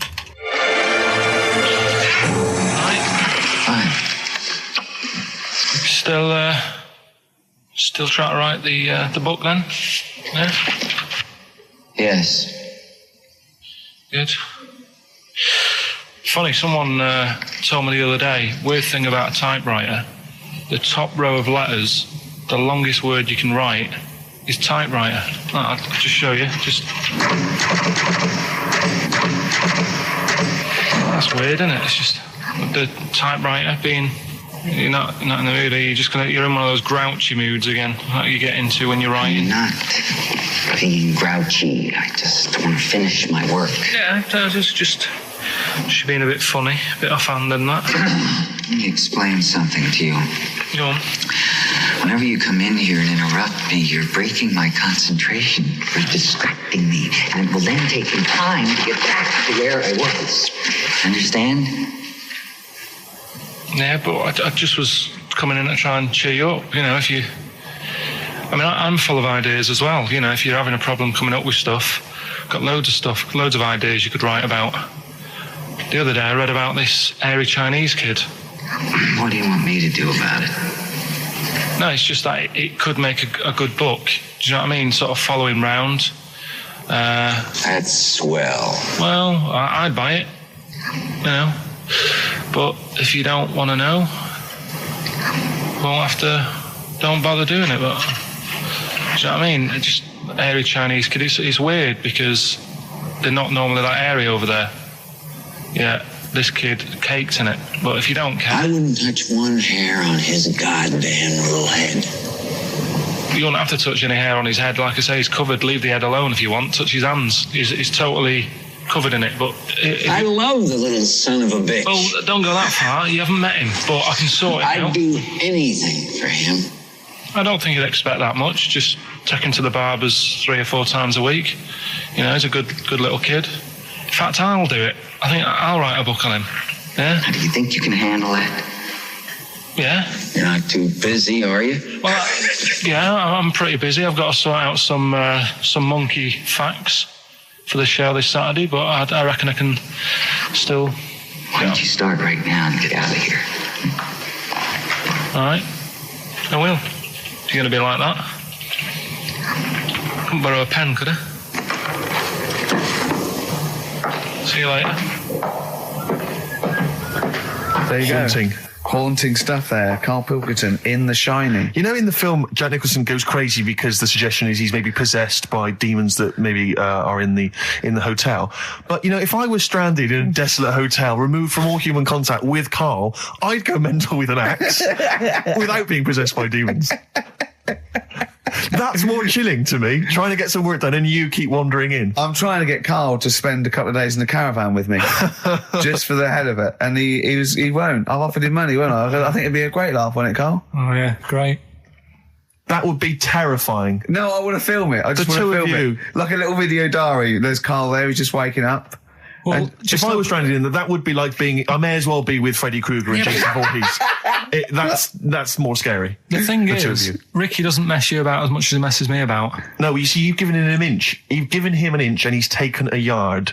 12:30 you got in today. In 30 minutes between 12:30 and 1. The old bin lid on the head. He wanted to do that again. Yep. Squeezing my head, think he had a go at. And karate chop on the back of the neck. Yeah. All in 30 minutes. Yeah. Who else can say that? That was Bowie and Waterloo Sunset. Love that. Love the original. Love Bowie. Bowie was my gig of the year. These are my singles of the year. These are our clips of the year. I'm Ricky Gervais with me, Stephen Merchant. We're just picking some lovely little bits and pieces. Do you remember when we talked about this? Look at Karl. I love that look at Karl. Karl is looking back and forth. You know when you sort of you go to a cat and it looks back and forth between two people? That's very much like Karl's looking at us now. Or when, like, a child sees a midget or something in the street. They're just transfixed, aren't they? And the parents go, don't stare. When we were pushing Ash, yesterday, our producer's in a wheelchair, and we were pushing him through the BBC. He's not a midget, we should make that. No, he's not a little midget. He's not tall. But we were pushing him through the BBC, and this little kid just came up and just stood in front of him and looked at him. Yeah. I just laughed. It was funny. Do you do that? I imagine you get caught staring at things. Do you go up to people with problems and go, Mummy, is that a monster? Well, I was telling you one about when I used to go with my dad in the taxi. Oh, yeah. Tell us this story. Well, your father was a taxi driver? My dad he had loads of jobs, which he did back then, and they don't do that anymore, do they, people? They don't have variety loads of of stuff. Sure. But at one point, he had a black cab, and I used to used to go with him. He used to get a beer crate and put it in the front of the black cab and sort of sit just next to the meter. And anyway, we got this call, and like the guy on the end of the radio said, "Oh, you've got your son with you, haven't you?" So he said, "Yeah." So it's just like, we've got to pick up at number 11 Village Lane or whatever. And he said, "Oh, all right." And it was this woman. It was like a woman version of the Elephant Man. Wow, the Elephant Woman. Yeah, it looked like. It was really strange because I was in the front of the cab, and when you're a kid, if something looks odd, you're a bit scared of it, aren't you? Yeah. And my dad was like, "Look, be all right." And we're driving towards her. Look, don't worry, son. I've got loads of buns. And just to I'll just throw one down the street if it's you run after it. You're being mean, right? I am a little bit. So how old were you? 18? No, I was about 12 or something like that. 11, 12. And as we got closer to her, it looked like she was holding like a bag of spuds on her shoulder for a snack. Right. And her head was all a bit mangled and messy and that. And my dad said, "Whatever you do, don't stare at her face." Yeah. And she got in the back. Because you turned into stone. Well, she got in the back, and I had like the mirror, the driver's mirror thing, and sort of having a look, trying to work out. And he said, "Don't stare at her face." I couldn't work out where her face was. It was that weird. Oh, God. So I'm not sure you're from Manchester. I think you're from like Narnia or something. Yeah, you got frog boys walking around. The Lord of the Rings. That got like the claws of a lobster and the head of a toad. Yeah. And you got women getting in with spuds for heads. I mean, what is this? This is not the place you grew up. This is mad. Oh, you can't believe it in London, can you? You come down and go, look, symmetry. It must be amazing. It must be a thing to do with upbringing, though, mustn't it? And because, again, do you know, I've said to you before, years ago, when I was a kid and didn't have any worries, good-looking lad, you go through it a bit, have a few more worries, and you look knackered. Now, back there's a lot more worries and stuff, so you get a lot more freaks. Whereas in London, everyone's like happy, aren't they? I love the fact that stress can cause your fingers to fuse and your heads to grow. No, but if she must have been really stressed to have a head. Yeah. Was she an accountant or something? You know what I mean? But what did she do? What did she say? Where was she going, by the way? She couldn't speak. London Zoo, please. I think she was going to like to the fair. Seriously, honest to God. On my mum's life, she was. Because at the end of the day, that's a good thing with animals. They don't judge you, do they? She's not an animal. She's a human being. She's not actually an elephant. No, but you know the elephant man was not actually an elephant. You understand that? He's got no elephant genes in him at all. No. That was just a cruel name people gave him. Yeah. No, it's the name of the disease, isn't it? Elephantitis. Look, so listen. So this woman, why was she going to a pet shop? She was going to a pet shop. To find her husband. Is this true? No, it is true, yeah. Oh, God. I'm not taking the mickey because it must be really bad for you. Of course it is. Carl, I'm going on to you today about cutting myself shaving. Yeah. I was going on about that. To think that she's probably not alive now, but to think... But you're saying that you're going to say this is a worse problem than a little cut shaving, aren't you? Yeah. Yeah. Do you know what I mean? I think you're right. Carl, there's a couple of key questions I need to ask. One, if she couldn't talk, how did she tell your father where to drive it? Did she have it written on a note? Did she point with her nose? Yeah. Right, this has got silly. Pick your song. But also, finally, where did you say she lived again? It was like in a village, a little small village. Right. Just hidden out of the way. All I'm saying is we could maybe get like some sort of coach, book some coaches, get a coach party up there to have a look at her. Take some photos. And now you can make some lemonade. The offspring of a woman and some spuds. Yeah. Just animal facts. I remembered one in the week. Go on. There was, do you know them two gay American men who have tigers? Okay, the two gay ones, go on. Two possibly gay guys. Yeah, let's not worry about libel law anymore then. If you shave a tiger's head... Whoa. Right, okay. You've got to treat that sentence with a lot more reverence than you did. Think what you're saying. If you shave a tiger's head... Not just his head, its whole body. Sorry. Sorry, yeah. So I thought you were getting weird. Go on then, if you shave a tiger, go on. It's still stripy underneath. The skin's... Is it like rock? It goes all the way through. Yeah, that's amazing. Where did you hear that one? I remembered that. Like, I was that a drunk just shouting it in the street? I shaved a tiger and it's still stripy. Get out of here. Yeah. Well, you know a polar bear? Polar bear's skin is actually black, and its fur is transparent, not white. and it gives the illusion. So it gets all the radiation possible from the sun, but it's still camouflaged. I didn't understand that, Rick. Sorry, you lost me. If its skin's black, a polar bear's skin is and black, its fur is translucent, and its fur is translucent. So why is it white when we sleep? Well, it's just because the light hits it and the sun reflects off. Yeah, and it makes it look white. Yeah, so if you look at each individual hair, it's actually translucent. So at night it would be black. Well, everything is. Is it? Yeah. Oh, not bright stuff, Rick. You've embarrassed yourself. Play a record. Karl, more people from your past. Debbie Carr? Yeah, she was another nice one. What does that mean? Is that a euphemism? No, she was one of them that you'd sort of go, she's nice, but she'd never be your girlfriend. Do you know what I mean? She was, not really. Even though she was in the same year, she seemed a lot older.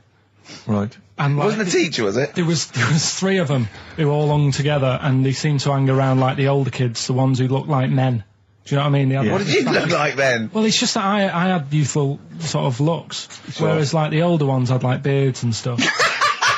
It's the gang of boys in the 5th form with beards. Were they smoking pipes? Come over here, me filly.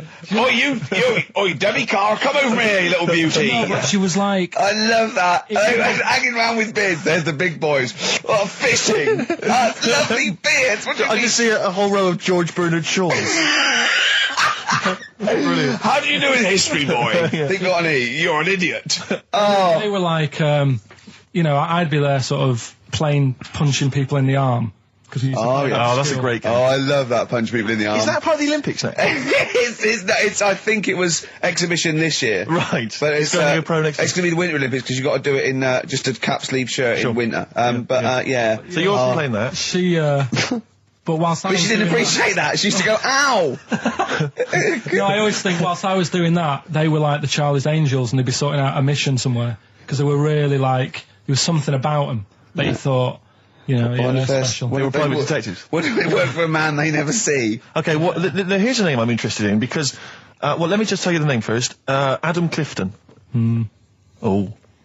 Go on, what are your thoughts on Clifton? He was one of them kids, he was alright, but he had that thing when, if you didn't have enough milk. He had like, wrinkly hands and... like white bits in his nails. Oh, because he didn't have enough milk. Yeah. So therefore, you didn't like him because you didn't get enough milk. This is not to be confused with the 2 people with the big heads and the webbed feet, is it? Webbed hands. Well, this was interesting. I know that they weren't related. They must have been somewhere along the evolutionary sort of trail. Do you know what I mean? They must have come from the same sort of stock. But you wouldn't have liked him. It's just one of them people. He was all right, but. Ash, and sometimes lovely song. Got to apologise to our producer there. Because he was worried about it. There was nothing wrong with it. It's just like saying you like watching birds in the garden. It's just that I think you're better than that. I know, it's cheap, isn't it, to say like we like I tits. like tits. Yeah, I like cocks. So we're a bit more literary now. One of my favourite things is Fanny by Gaslight. Really? That's interesting. That's interesting. I'm a big fan of Moby Dick. The book, Moby Dick. Yeah, not the medical condition. There's nothing innuendo. No, it's the big horrible thing that used to swallow semen. Yeah. Now, in the winter, Steve, go on. There's nothing I like more than to keep my hands warm in a muff. No, sure. You mean those kind of furry things that sort of classy-looking ladies? Yeah, posh ladies often put their hands in. You know when you have a nice, like a party and they're leaving. Party, a winter party. And you might take the wrong hat or something. There's nothing I like more than to see 2 posh women with their hands in each other's muffs. Oh, that's always a And they're going, oh, this must be yours. Yeah, that is always funny. Yeah. That's always funny. Yeah. But seriously, no, I'll stop this. You're right. I've got a degree. I just remembered that my favourite Beatles song is "Come Together." Yeah. Now we're going to stop this now, Karl, because it's childish. You're right. I've got a philosophy degree, for Christ's sake, and it's about time. Who's your favourite philosopher? Do you mind me asking? Well, I would tell you, except when I ever talk about it, I go into a Cockney accent. Really? So it can be like my favourite philosopher. I like a bit of Kant. Right. Is that Immanuel Kant, the philosopher? Yeah. That's strange. Yeah. That's strange. What's his name again? Kant. Oh, yeah. That can be weird. Can be strange. Look at Karl's Look at face. his face. Look at his face. Join in, Karl. Undo your trousers. Just We'll let be it like hang Stan out. Let your Boardman cock hang when he out. told the Fokker joke. Yeah. We won't do local radio again for 10 years. 50 Cent in Da Club on XFM 104.9. We're playing our favourite singles of the year, Yep. and we're looking back over some of our favourite clips of the year. Did you have to have that thing done where they say what side do you wear your member? What side you dress? They don't say what side you wear your member. That would hardly be a euphemism, would it? So they say what side you dress, sir. It means what side your little John Thomas leans, doesn't it, on rest, usually to the left, isn't it? Your little left testicles. If I said to you now, what side do you wear? Hang on. Do you know? It would be left. It would be the left. That's what I mean. If standing there, right, with nothing restricting it or holding it in or holding it up, right, it sort of leans. Your one ball is sort of like slightly back and lower, isn't it? And your little John Thomas rests there, so it's left. And the reason they ask it is so they don't put the tape measure up on the left and squash your willy or touch your willy. So it's nothing to do with like, well, you'll need a bit more room of sort of more material on that side, or. Well, no, I don't think they compensate. It's just when they when they stick that up into your groin, they don't want to come in contact with your little. The thing is, I don't know what side I wear stuff on.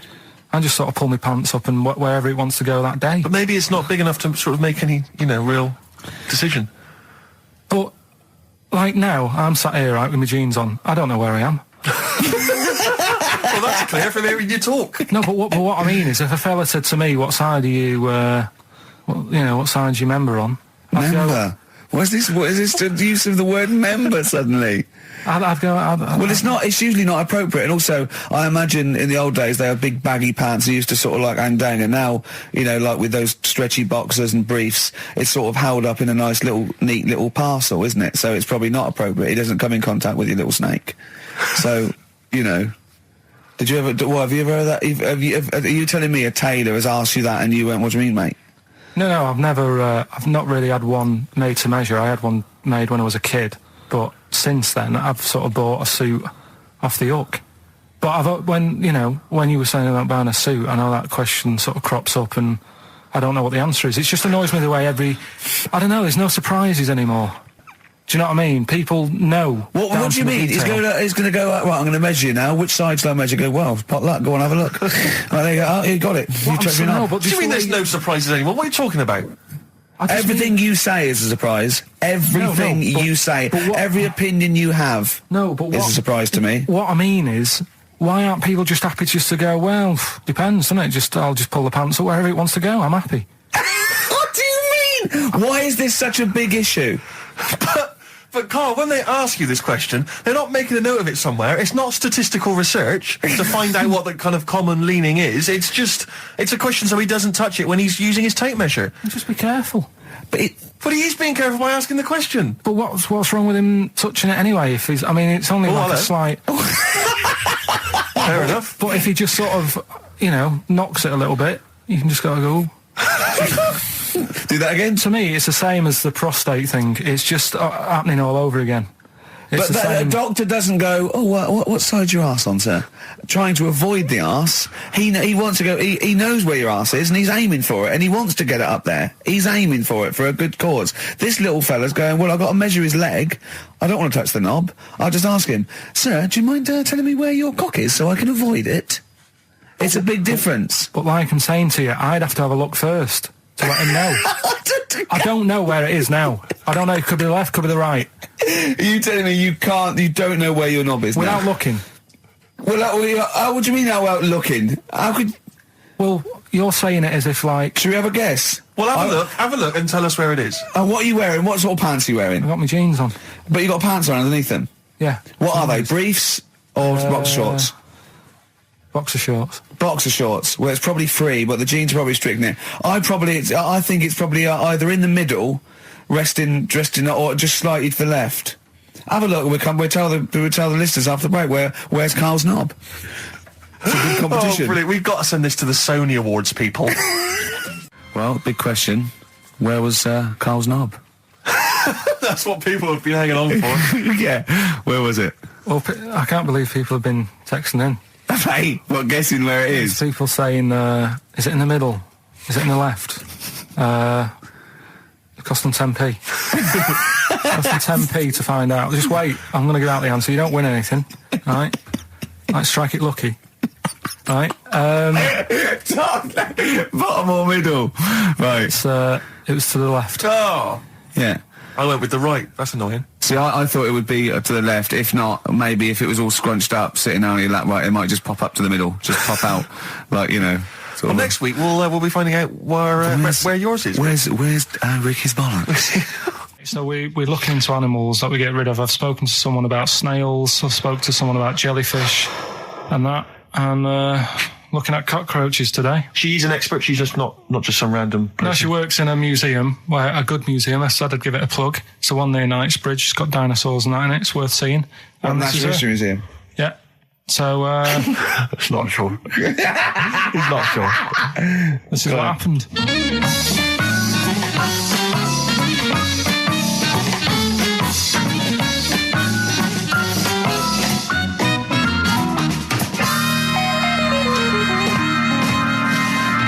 Now, what I'll do, I'll tell you as much as I know, and then you can fill me in if I'm right or wrong.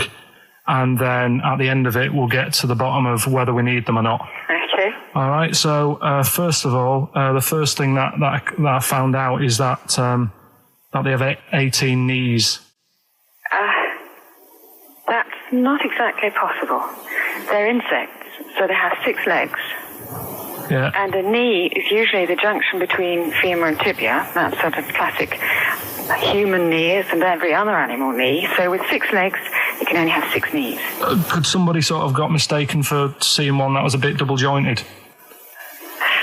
I think you're grasping at straws or something. All right. Well, we might have to come back to that one then. Okay. They can hold the breath for 40 minutes. Well, they don't do that because they don't breathe in the same way as us. They breathe through little spiracles, holes down the side of the body. So, no, they're not a very apt simile because the method of breathing is so different. What do you mean? Because insects have a totally different system. They don't have lungs in the way that we do and just breathing through one part of the body. They're actually breathing through every segment of the body all of the time.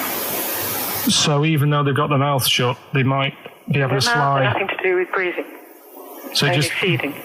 So you see, maybe that's where someone's gone wrong. Someone's got hold of one and sort of taped its mouth up or something and got bored after 40 minutes and said, well, we'll call it right. It's a pretty unkind thing to do to an insect, even to a cockroach. Yeah, but it's all... You can't do that. Yeah, but... No. Pretty unkind thing to do to anything, even a cockroach. Something else I found out. Yeah. They can live for a week without an head. Well, that's true if they don't bleed to death in the process. But the weird thing is, when I told you that they had 18 knees, you seemed a bit sort of like, don't talk ridiculous. But then we're talking about an animal that can live without an head. So there's a little bit of truth in that one, yeah? Yes. Why, when it was invented, has it got that facility? Say if someone said to humans, we could do that with humans, and, you know, if you lose your head in some accident, it gives you a bit of time to sort of go back to your family and maybe write them a note. You won't be able to have a chat, but write them a note saying, it was my own fault, and it was nice knowing you. Well, that would be a useful facility, I agree, but cockroaches are great survivors. I mean, they've been around for over 300 million years. They're one of the most primitive insects. All right. Well, I've also, is it true that they do a lot of resting? Apparently they can sort of rest for 75% of the time. Rest? Yeah, they just sit about doing nothing. It's probably true of a vast proportion of the world's fauna. I mean, maybe the 25% that they are working, they're really giving it some, so it might make up. They're probably searching out food and, they can slow down considerably. You can chill insects in the fridge and they'll become very, very quiet. You might think they're dead. Yeah, but I'm sure, you know, if we were sat in a fridge, you know, we'd go a bit quiet, wouldn't we, you know? Well, you might not know much about it, of course.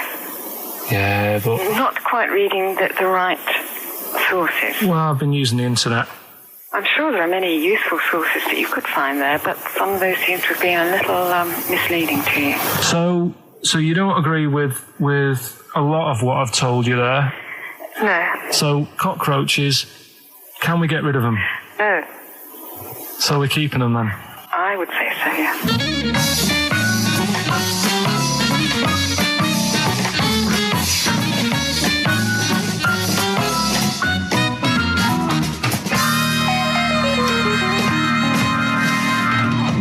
I think we should get her on more often because she sounds like she'd be a bit of an ally, really. Because she knew immediately that you were talking nonsense. She even said, I think you should be more concerned about your sources, which I've been trying to tell you for a year, right? The fact, I mean 18 knees, where did you get that from? It was on the internet. They can hold their breath for 40 minutes. I mean, I don't know what you read and take on.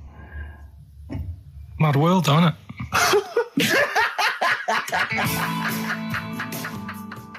And there was also a fella in the week who said that women shouldn't be wearing trousers Why? because they don't look good in them. What do you think? What do you think about that? It's rubbish. Yeah. These are the only things that have caught your eye over the last couple of weeks. This is the entire news. Galileo did something with light. A French fella said women shouldn't wear trousers. See, that to me wouldn't pass as education. It's not education. I don't know where you could ever use that. I don't know when that would ever be applicable to life. I just like reading stuff that sort of reminds me of. Do you know what I mean? If I read it and it gets me thinking, I think that's a good little piece. But I mean, but surely can't you just sort of like sit near something that vibrates to keep your brain going, or shake your head every now and again? I mean, what does this do? You mean it makes you start using your brain? But what aspect of a Frenchman said women shouldn't wear trousers got your mind working? What questions were you asking? Because I thought that's a bit daft, isn't it? Right? Yeah. Okay, it ends there with me. There's nothing else. There's nowhere else for me to go on that. He closes your mind's the still whirring. Yeah, go on. What do you think? Let's go through this. Oh, I wish we could download his thoughts. I know. Just watch it. Yeah. Wouldn't it be great, like a DVD? Like a cartoon. Imagine that extra footage on the Office DVD. Yeah, Karl's brain. That would be with amazing. Oh, with a commentary. Go on. Women wearing trousers and that, right? On the estate that I grew up in, on right? There was a woman about 4 houses down, right? Rough. Now, she used to wear leggings. Yeah. Now, they're a bad idea. They are a terrible idea. I agree with you there, Karl. If you're a lady of What the colour? normo persuasion... Were they pink? No, they were sort of black, but with all bits on them. Oh, right. Do you know what I mean? What, toast and Just horse bits. droppings? Yeah, go on, yeah. And she used to... she's quite a big woman. Sure. Pauline Quirk, I think we described her as. Look like a light bulb when It she's is those bending kind of over in women that are leggings. attracted to leggings. Yeah, I know, yeah. They are drawn to them like a moth. To a flame. Yeah. She used to wear them, and that's what I remember when I read this piece. And she used to work on one of those sex line things. Right. She used to do that. But what was she, an engineer? the weird thing with her was, she had big eyelids. Right. Go on. That were too big, and this is what I was thinking. What right? do you mean she had big eyelids? How big do eyelids have to be for you to go, they're big eyelids? What was she shoplifting with them? Would she come out of Dixon's with, like, radio stored in them? What do you mean she had No, big eyelids? It was another one of them popular things round our way. Do you know? Like, What do you mean popular things? They didn't people go, have they go, oh, I'll tell you what, they're all the rage. Can I get some big eyelids, please? No. It was just like one of them things that people suffered with. Just big eyelids. They could hardly open their eyes. What do you mean? What do you mean? That's one of them popular things round where I grew up. People had big eyelids. They could hardly open their eyes. What does that mean? What sort of freak town were you born in? You had webbed feet people with big heads. You got women with big eyelids. What does big eyelids mean? Are you confusing her with the horse? Yeah. Did she have hooves? Look, what? Anyway, so there's this big eyelided woman with the leggings. And that's what I'm saying to you, though. That's when I read that story with people with trousers. Yeah. I went from that. Yeah. To into a that. woman who used to have big eyelids. I still know the point. But then, and also the other bloke who had the eyelid problem was a mate of mine. Right. His dad had it, and same problem, massive eyelids. I don't know what that means. I don't know what that means. I used to say to my mum, I'm going round to Dave's house. Yeah. And Or to Drew say, Peak, as you call him. that's all right, but make sure his dad doesn't take you out in the car, because he could hardly see. He had to have his head. He had to tilt his head back to keep his eyes Make open. sure Didn't he have a couple of matches with him at all times? Oh. What a load of gobbledygook. well, that is- This began as educating Ricky. I know, So it's what, like he was people thinking, with eyelids. But it's like you're supposed to make that leap as well. Yeah. If I mention the trousers, Ricky will probably be thinking about people with big eyelids and women wearing leggings. Play a record, Karl.